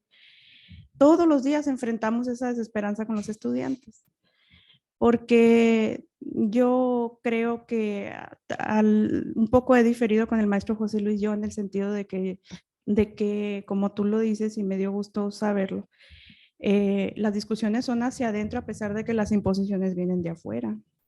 Entonces, esa perspectiva sí nos da margen de maniobra. Yo creo que con mis 40 alumnos en mis 7 grupos hay posibilidades de tener nuevas perspectivas y que ese conocimiento tenga la posibilidad de cambiar la realidad, pues. Sí. Entonces, no sé si me expliqué, pero en realidad la pregunta es muy sencilla. Quizá, como te digo, la tengas en tu libro ya, pero me gustaría saber qué opinas al respecto. Sí, sí, no, de hecho, bueno, hay muchas otras como ramas, ¿no? Que quedaron, y que me gustaría ir retomando en trabajos posteriores. El texto que viene, más bien hace alusión, o sea, la segunda parte, digamos, de este estudio, hace alusión a las cuestiones del conocimiento, ¿no? Se ha dado que muchas de esas propuestas se presentan como propuestas que parten del conocimiento científico o que, por ejemplo, son propuestas de lo que se denomina políticas basadas en la evidencia, que además se pone mucho de moda en textos administrativos. Entonces, lo que hago ahí es la pregunta de decir, bueno, ¿y qué es evidencia y quién genera la evidencia? ¿Y cuáles son los efectos de la evidencia? Y eso, bueno, nos lleva a muchas otras cosas, o sea, muchas otras cosas, ¿no? Analizar lo que se denominan organizaciones intermedias, es decir, que en el caso del segundo texto lo que analizo son think tanks, o sea, centros de pensamiento financiados principalmente por el sector privado, que tienen como objetivo fundamental generar conocimiento orientado a la lucha política, como México Evalúa, por ejemplo, ¿no? No recuerdo, en su momento fue el Instituto Mexicano para la Competitividad, el IMCO, ahorita México Evalúa, bueno, de think tanks, ¿no? Pero desde luego que hay otra discusión y es justamente lo que usted plantea, profesora, respecto a la cuestión de las estrategias de nosotras y de nosotros, ¿no? Y aquí creo que es complicado y yo sí siento que es súper necesario hacer una permanente pero sincera autocrítica que nos lleve a algún lugar. Porque siento que si bien de aquel lado hay una capacidad, en efecto, tremenda de adaptarse y ser flexibles, de este lado, por algún motivo nos hemos mantenido en posiciones muy rígidas, ¿no? Respecto a la interpretación que hacemos del debate educativo y de los cambios que ya están frente a nosotros y que a veces no logramos asir, no sé exactamente por qué. Un ejemplo de este cambio que usted mencionaba es justo el hecho de recular, ¿no? Respecto al discurso pedagógico de los años 90, que es la noción de competencias. ¿Eh? Y es así porque lo que se ha puesto de moda, digamos, en el discurso de estas entidades que promueven esquemas de reforma educativa, pero también ahora ya de reforma curricular, es dejar de hablar de competencias y empezar a hablar de habilidades transferibles, así le llaman. Ajá. ¿Qué son las habilidades transferibles? Esencialmente las competencias, ¿no? O sea, es un conjunto de habilidades cognitivas que permiten resolver problemas, ¿no? Y que están, digamos, vinculadas con otro conjunto de aptitudes que son más bien de orden socioemocional. El asunto aquí es que cuando vemos, digamos, el paquete de las habilidades transferibles que pone el Banco Mundial al menos de 2018, con un texto que no sé si ayer se los comenté, no, creo que no, pero sería bueno revisar, se llama Aprender para hacer realidad la promesa de la educación. Es un manifiesto de 2018. Básicamente, como el paquete de habilidades que el Banco Mundial dice es lo que tenemos que desarrollar en los sistemas educativos, es lo que están pidiendo las empresas de la cuarta revolución industrial. Esencialmente lo mismo. Uno lee, por ejemplo, los informes de McKinsey o las proyecciones de inversión de McKinsey en América Latina, y lo que tenemos es que las proyecciones de inversión de McKinsey contemplan un área de capital humano. Y en el área de capital humano contempla una serie de habilidades. Las mismas habilidades que necesitan las empresas de la cuarta revolución industrial según McKinsey son, por ejemplo, las que evalúa la prueba PISA. Y son las mismas habilidades que son promovidas por el Banco Mundial, ¿no? Ahora, y no es una cuestión anecdótica. Recordemos todo lo que está planteado en torno a lo que platicamos ayer, maestro, al reshoring, ¿no? Es decir, a estas inversiones que Estados Unidos hizo durante los 90 en China, porque el precio de la fuerza de trabajo era baratísimo, que conforme la fuerza de trabajo se encareció en China, envió a la India, por ejemplo, el ensamble de los iPhones, ¿no? Pero que ahora, ante, digamos, las facilidades, tanto por el horario entre Estados Unidos y América Latina, por la cuestión de las distancias y el tránsito de mercancías, autopartes, lo que sea, muchas de esas inversiones piensan ser regresadas a América Latina, en lo que se denomina reshoring. De hecho, es algo fundamental en el nuevo TLCAN, que no está como tal en la negociación, pero que forma parte de todas las negociaciones de la USCAM, creo se llama, es una unión empresarial muy importante en Estados Unidos, y el Consejo Coordinador Empresarial, el reshoring, ¿no? Es algo muy importante. Es decir, regresar las inversiones de China a México. ¿Y qué vamos a tener en México? Personas con ese conjunto de habilidades que van a poder trabajar en las empresas de la cuarta revolución industrial. Entonces, ahora, bueno, ante eso hay un cambio en el discurso de estos grupos, ¿no? Por un lado hablan de habilidades transversales y por otro lado nos hablan ya de narrativas que se originaron en un plano incluso progresista, como la noción de aprendizaje a lo largo de la vida. El primero que desarrolla esa noción de aprendizaje a lo largo de la vida fue el señor, supongo que se pronuncia Fauré, ¿no? Que era en aquel momento de exministro de Educación en Francia, le tocó el 68 y después trabajó en la UNESCO. Y la UNESCO en el 71 decide publicar un informe sobre el futuro de la educación. Y quien preside ese informe fue ese señor Fauré. Y en el informe se mencionaba la importancia del aprendizaje a lo largo de la vida. Pero el sentido original de esa noción estaba interesante porque remitía a la polis griega. Ajá. Entonces lo que decía Fogg es, bueno, vamos a impulsar a aprender a lo largo de la vida, como en la polis griega, donde las personas podían convivir, aprender de la experiencia, etcétera, etcétera. Bueno, hacia los años 90, esa formulación del aprendizaje a lo largo de la vida dio un cambio de 180 grados, ¿no? Y lo que tenemos ahora es esencialmente una versión, ahí sí, neoliberal del aprendizaje a lo largo de la vida. ¿Y qué consiste eso? Bueno, formar desde la escuela personas que sean resilientes y que sean hábiles para poder aguantar cualquier chamba que tengan a lo largo de su vida, porque ya no hay sindicalización, porque ya no hay plazas, porque además la tecnología está desplazando trabajo y las personas tienen que aprender a chambear en condiciones precarias en cada vez más espacios a lo largo de su vida. Y es el mismo concepto, aprender a lo largo de la vida. Calidad. En los años 80 era una bandera de las izquierdas en América Latina, porque calidad significaba mayor inversión en educación. De los 90 en adelante fue una bandera abiertamente conservadora. Entonces sí, hay, digamos, un uso a nivel conceptual de sectores dominantes respecto a conceptos claves. Y es algo, ya perdón, cierro, que en las izquierdas creo que nos están ganando. Hubo un evento en Oaxaca hace, no sé, un tiempo de educación comunal. Y una compañera justamente de una universidad comunal decía que la escuela, y claro, históricamente tiene razón, o sea, que no servía porque era un dispositivo de control, que había sido originalmente un dispositivo de control colonial y que después se había desplegado como un dispositivo de control del capitalismo, etcétera. Es cierto, ¿no? Y decía, lo que hay que hacer es aprender, no ir a la escuela, sino aprender. Le dije, le comenté algo muy leve, pero el tema es que esa diferencia entre la escuela y el aprendizaje es lo que están promoviendo sectores ultraconservadores en Estados Unidos. Lo que dice, por ejemplo, Heritage Foundation, que es una organización muy conservadora en Estados Unidos, es hay que saltar de sistemas educativos a sistemas de aprendizaje, porque la escuela, si en una escuela no se aprende, la escuela sirve para nada y es una pérdida de tiempo, es una pérdida de recursos. Es decir, pensar que las escuelas son fábricas de aprendizaje. Es una narrativa esencialmente conservadora, pero que ahora sectores incluso autonomistas, como la compañera, están retomando. Es decir, nos están ganando la batalla a nivel conceptual. Y creo que nos la están ganando porque hemos pensado que la derecha es tonta. Se hace tonta. No es tan tonta, ¿no? Y además nos creemos listos, pero quizás no somos tan listos como nos lo hemos creído. Entonces es muy necesario, creo, sí, plantear eso, maestra. Y bueno, y creo que cuando tomamos conciencia de que tenemos mucho trabajo que hacer, creo que se nos abren muchos panoramas, ¿no? Porque al final de cuentas, estos grupos podrán tener capacidad directiva, muchas cosas, pero hay algo hermoso que habita en las escuelas de todos los niveles de educación y es lo que se llama autonomía relativa.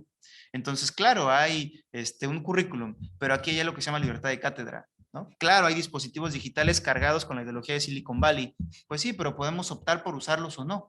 O podemos incluso optar por usar algunos sistemas de gestión del aprendizaje, como se llaman, de código abierto. O sea, tenemos opciones, pero lo que se requiere es ponernos a discutir, es ponernos a dialogar, y eso es algo que, dado que muchas veces tenemos menos recursos que las derechas, no podemos hacer. O sea, las derechas se reúnen anualmente en muchos sentidos. La gente de Red Atlas tiene conferencias anuales y les dan muchísimo dinero y las jóvenes las capacitan en cursos de oratoria. Están muy preparados. Y nosotros quizás no tenemos tantos recursos, pero lo que tenemos es solidaridad, ¿no? Entonces creo que aquí sí sería bueno poder mantener esa discusión desde las aulas, con los colegas, con otras formaciones del trabajo, ¿no? Y poder pues, avanzar en ese sentido.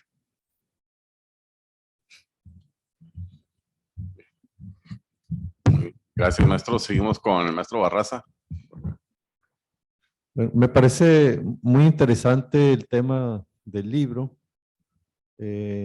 Profundiza aspectos que nosotros hemos estado retomando aquí también.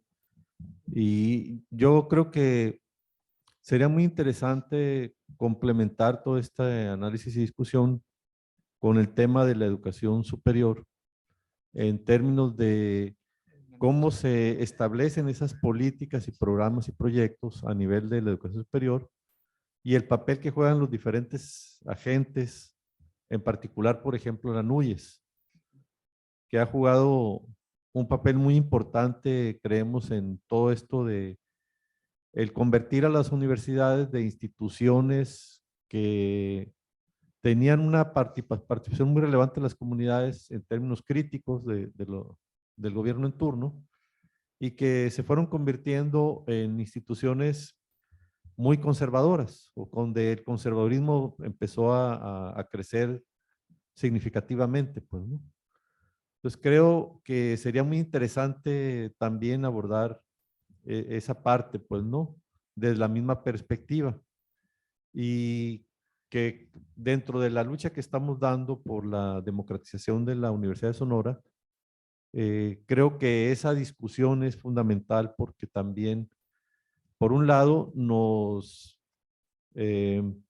clarifica contra qué estamos luchando y con quién nos estamos enfrentando en términos de la transformación que se está buscando, pero también la importancia de que esto pueda trascender más allá de la universidad, ¿verdad? La Universidad de Sonora. Entonces creo que sí, no desconozco si hay un trabajo similar a nivel de la educación superior donde contemple toda esta parte del papel que ha jugado la NUYES, etcétera, las burocracias universitarias, los grupos de poder nacionales y locales, cómo han venido influyendo. Y que, por ejemplo, nos tocó, por ejemplo, participar en el tema de la Ley General de Educación Superior, en conjunto con otros sindicatos en ascenso de SIC, buscando que tuviera cierta orientación, pues esa la Ley General de Educación Superior. Sin embargo, la incidencia que pudimos tener fue prácticamente nula, casi nula, porque el tema fue tomado por la SEP y con, digamos, una relación con la NUYES, se termina elaborando el proyecto que va al Senado y que el ahora gobernador de Sinaloa jugó un papel clave porque fue el presidente de la Comisión de Educación del Senado quien hizo esa conexión con la NUYES porque pues sabemos que fue rector de la UAS, pues, ¿no?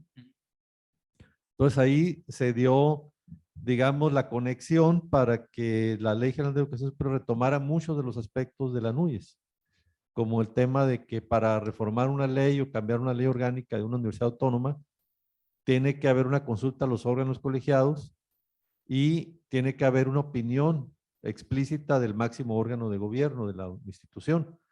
Esos órganos colegiados y el órgano de gobierno máximo están controlados por las administraciones, las burocracias. Y entonces, para reformar una ley tenemos que pasar por un proceso que controlan los mismos que se están oponiendo a que haya cambios realmente de fondo, pues, ¿no? Sí. Pero también metieron el tema de que para ingresar a la universidad tiene que cumplirse los requisitos que pongan las universidades. Y ahí les dan carta de naturaleza en la ley para que puedan seguir impulsando los exámenes de admisión, por ejemplo. Terminando por hacer nulo el derecho a la educación para muchos jóvenes. Y de ahí vienen toda una serie de aspectos que están en la Ley General de Educación Superior que muestran el poder que sigue teniendo la NUYES, la derecha, en este momento, y que pues contra todo eso estamos luchando en las diferentes universidades y particularmente aquí en la Universidad de Sonora. Entonces creo que sí sería muy interesante hacer también ese análisis, ese estudio. Y termino mi intervención comentando que creo que para poder contraponernos a la derecha y todo lo que plantea para la educación, tendríamos que ir construyendo esas redes, esas conexiones a lo largo del país y de Latinoamérica y más allá de Latinoamérica, que permitan contraponernos pues con un proyecto y un discurso que tenga un alcance estratégico, como lo tiene el de la derecha. Pues el problema en el caso de nosotros es que nuestro proyecto y nuestro discurso no tiene un alcance estratégico. Esa es la realidad. Sí. Estamos luchando a nivel táctico y de resistencia y de buscar ciertos cambios, pero no hay un proyecto estratégico como sí lo tiene la derecha. Y para poder construirlo, tenemos que hacer esas redes, esas conexiones con los diferentes grupos, pensadores, intelectuales, organizaciones del país y en Latinoamérica también hay esfuerzos muy importantes que creo que hay que conectarnos, pues, ¿no? Y creo que de esa forma es la posibilidad de que podamos estar a la altura del enfrentamiento en el que estamos, pues, ¿no? Porque por la derecha sí tiene un proyecto estratégico, tiene esa flexibilidad y esa posibilidad de cambiarlo, como dices, tiene muchos recursos y está conectada a nivel mundial. Esa es la realidad que por lo que nos está ahorita poniendo una situación complicada, pero en la que podemos nosotros revertirla trabajando de esa manera, creo yo, ¿no? Gracias. Sí, sí, gracias, profe. Em, Iniciando con lo último que planteaba, creo que un vicio que por lo general tenemos o hemos tenido históricamente las izquierdas es que pensamos que para operar, ¿no?, tenemos que estar pegados, ¿no? Tenemos que estar todo el tiempo juntos y entonces hay que hacer un programa. Yo creo que hay que tener programas. Creo que actuar sin un programa es andar a la deriva, pero a veces el desarrollo de un programa se presupone que el desarrollo de un programa conlleva también el desarrollo de una unificación orgánica de los movimientos. Y eso es muy difícil, porque cada movimiento tiene su agenda particular, porque hay diferencias ya sea doctrinarias o personales. Y a diferencia de esto, que es creo la historia fundamental de las izquierdas en muchos sentidos, las derechas no tienen esa necesidad. O sea, las derechas entienden que hay un rival en común, es decir, lo que quieran, el comunismo en su momento, ahora el llamado progresismo, como sea, y no tienen la necesidad de construir, digamos, un movimiento común, porque lo que hacen es actuar cuando hay algo. Y esto es además, digamos, es una estrategia que hasta podríamos decir en algún momento bolchevique, porque durante algún tiempo, algunas fracciones se decía algo así como, hay que golpear juntos y marchar separados. Y yo siempre lo he visto solo como bastante útil. ¿Por qué tener que hacer, por ejemplo, una Confederación Nacional de Sindicatos Universitarios en el cual vamos a tener un chorro de problemas y quizás reviente? ¿Por qué no mejor decimos, bueno, estos son los puntos a los que queremos llegar? ¿En qué podemos golpear juntos? ¿Qué intereses comunes tenemos? ¿No? Y yo creo que se podría, digamos, de alguna forma revitalizar estructuras de organización del trabajo docente en distintos niveles educativos que hasta el momento están o estamos empantanadas. Estamos empantanadas porque tenemos programa, porque queremos hacer cosas, porque estamos actuando, pero simplemente en carácter logístico es muy difícil llevarlo a cabo. Y yo creo que es difícil porque sin haber, digamos, creado acuerdos mínimos respecto a qué vamos a hacer de manera conjunta, queremos construir organizaciones cuando no hay quizás la coyuntura ideal para hacerlo, ¿no? Y creo que eso la derecha lo tiene muy claro. O sea, a ver, la derecha se está peleando todo el tiempo, ¿no? Entre los conservadores y estos libertarios, más bien terraplanistas de libre mercado, ¿no? Y se están peleando todo el tiempo. Pero en Argentina, cuando hay que pelear con el kirchnerismo, salen juntos.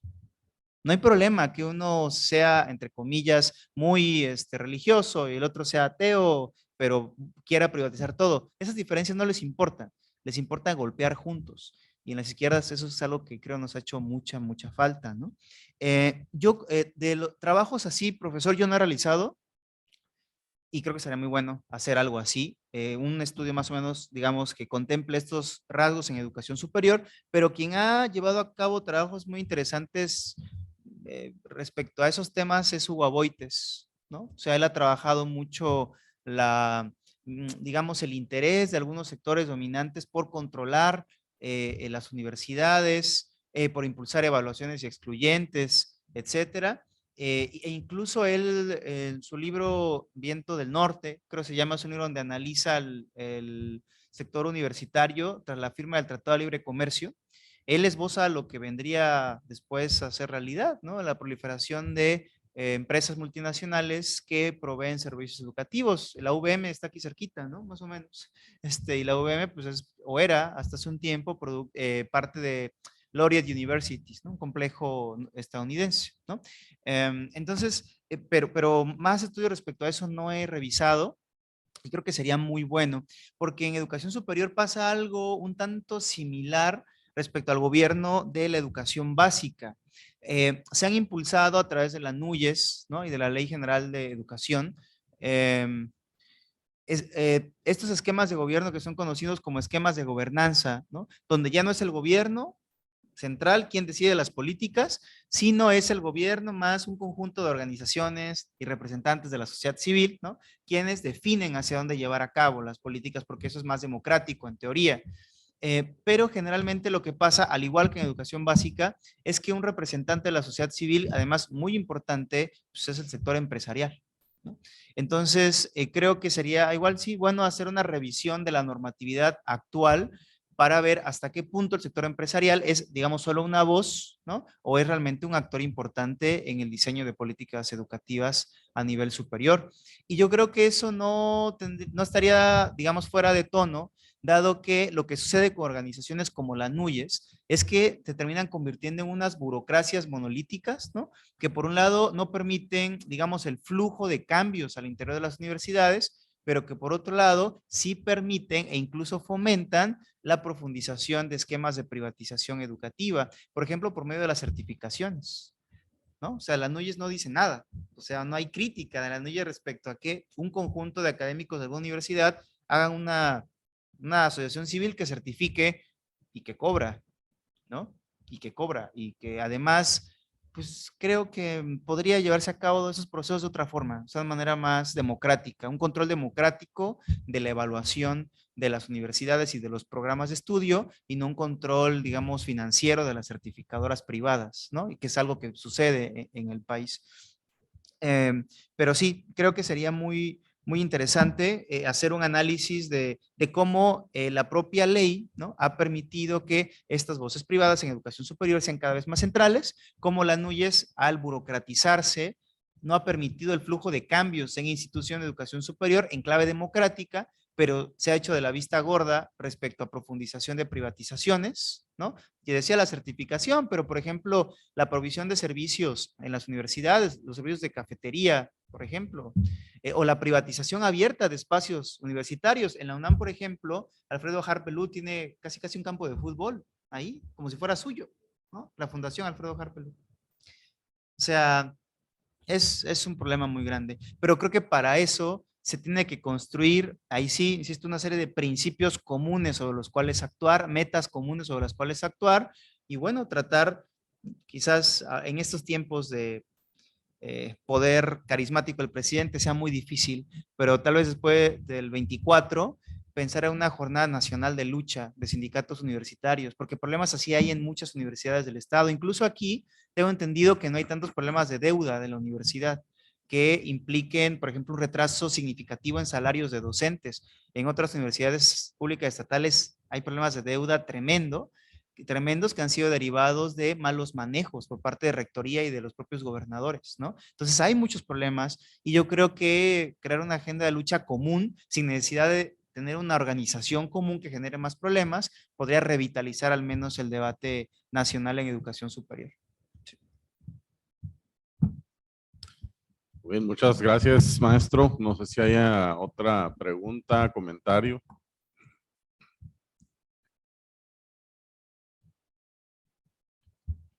Muy bien, pues si ya no hay comentarios, no resta más que pues agradecer al maestro Ibarra Carmelo, al maestro Mancillas por sus comentarios y el análisis que dieron a marchas forzadas del texto para comentarlo, compartirnos, coadyuvar aquí con la explicación y evidentemente que agradecer al compañero Mauro Jarquín pues por atender a esta invitación que pues hay que hacer ahí el espacio, el esfuerzo del viaje, pero queríamos compartir codo a codo este sensible tema en un proceso de democratización de la Universidad de Sonora, mismo que pues se encuadra en el cambio de ley orgánica, pero que va mucho más allá, ¿no? Que habría que avanzar desde otras trincheras también, desde la trinchera política, desde la trinchera ideológica y como ya mencionó magistralmente Mauro, pues desde una visión de mundo diferente. En este sentido, pues aplaudimos el esfuerzo, el análisis, la profundidad del análisis de Mauro al pues lanzar este planteamiento de cómo el capital ha compenetrado en absolutamente todas las instituciones públicas y que no únicamente es el tradicional sangrado del erario, sino que ha sido un bastión de reproducción de ideología que finalmente pues termina en dominación. En ese sentido, pues creo que es bastante refrescante el análisis, aunque evidentemente, pues, que nos alienta a tomar banderas, a ponernos manos a la obra, porque el trabajo es muy arduo para poder salir de esta larga noche neoliberal que todavía padecemos en el sector educativo. Pues, muchas gracias, Mauro. Muchas gracias por atender y por compartirnos tu trabajo, que no terminamos de aplaudir y ya está el anuncio, la amenaza de que viene otro libro del compañero Mauro, que estaríamos esperando con muchas expectativas y adelantando la invitación pues, para que lo vengas a presentar cuando llegue el momento. Pues gracias también a su participación, su asistencia a este evento que nos acompañan a través de Zoom. Pues esténse pendientes de las próximas actividades. Por lo pronto, pues no resta más que aplaudir y a los compañeros y agradecer su trabajo.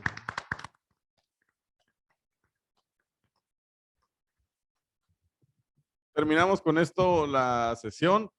Les agradecemos nuevamente. Les deseamos una excelente tarde.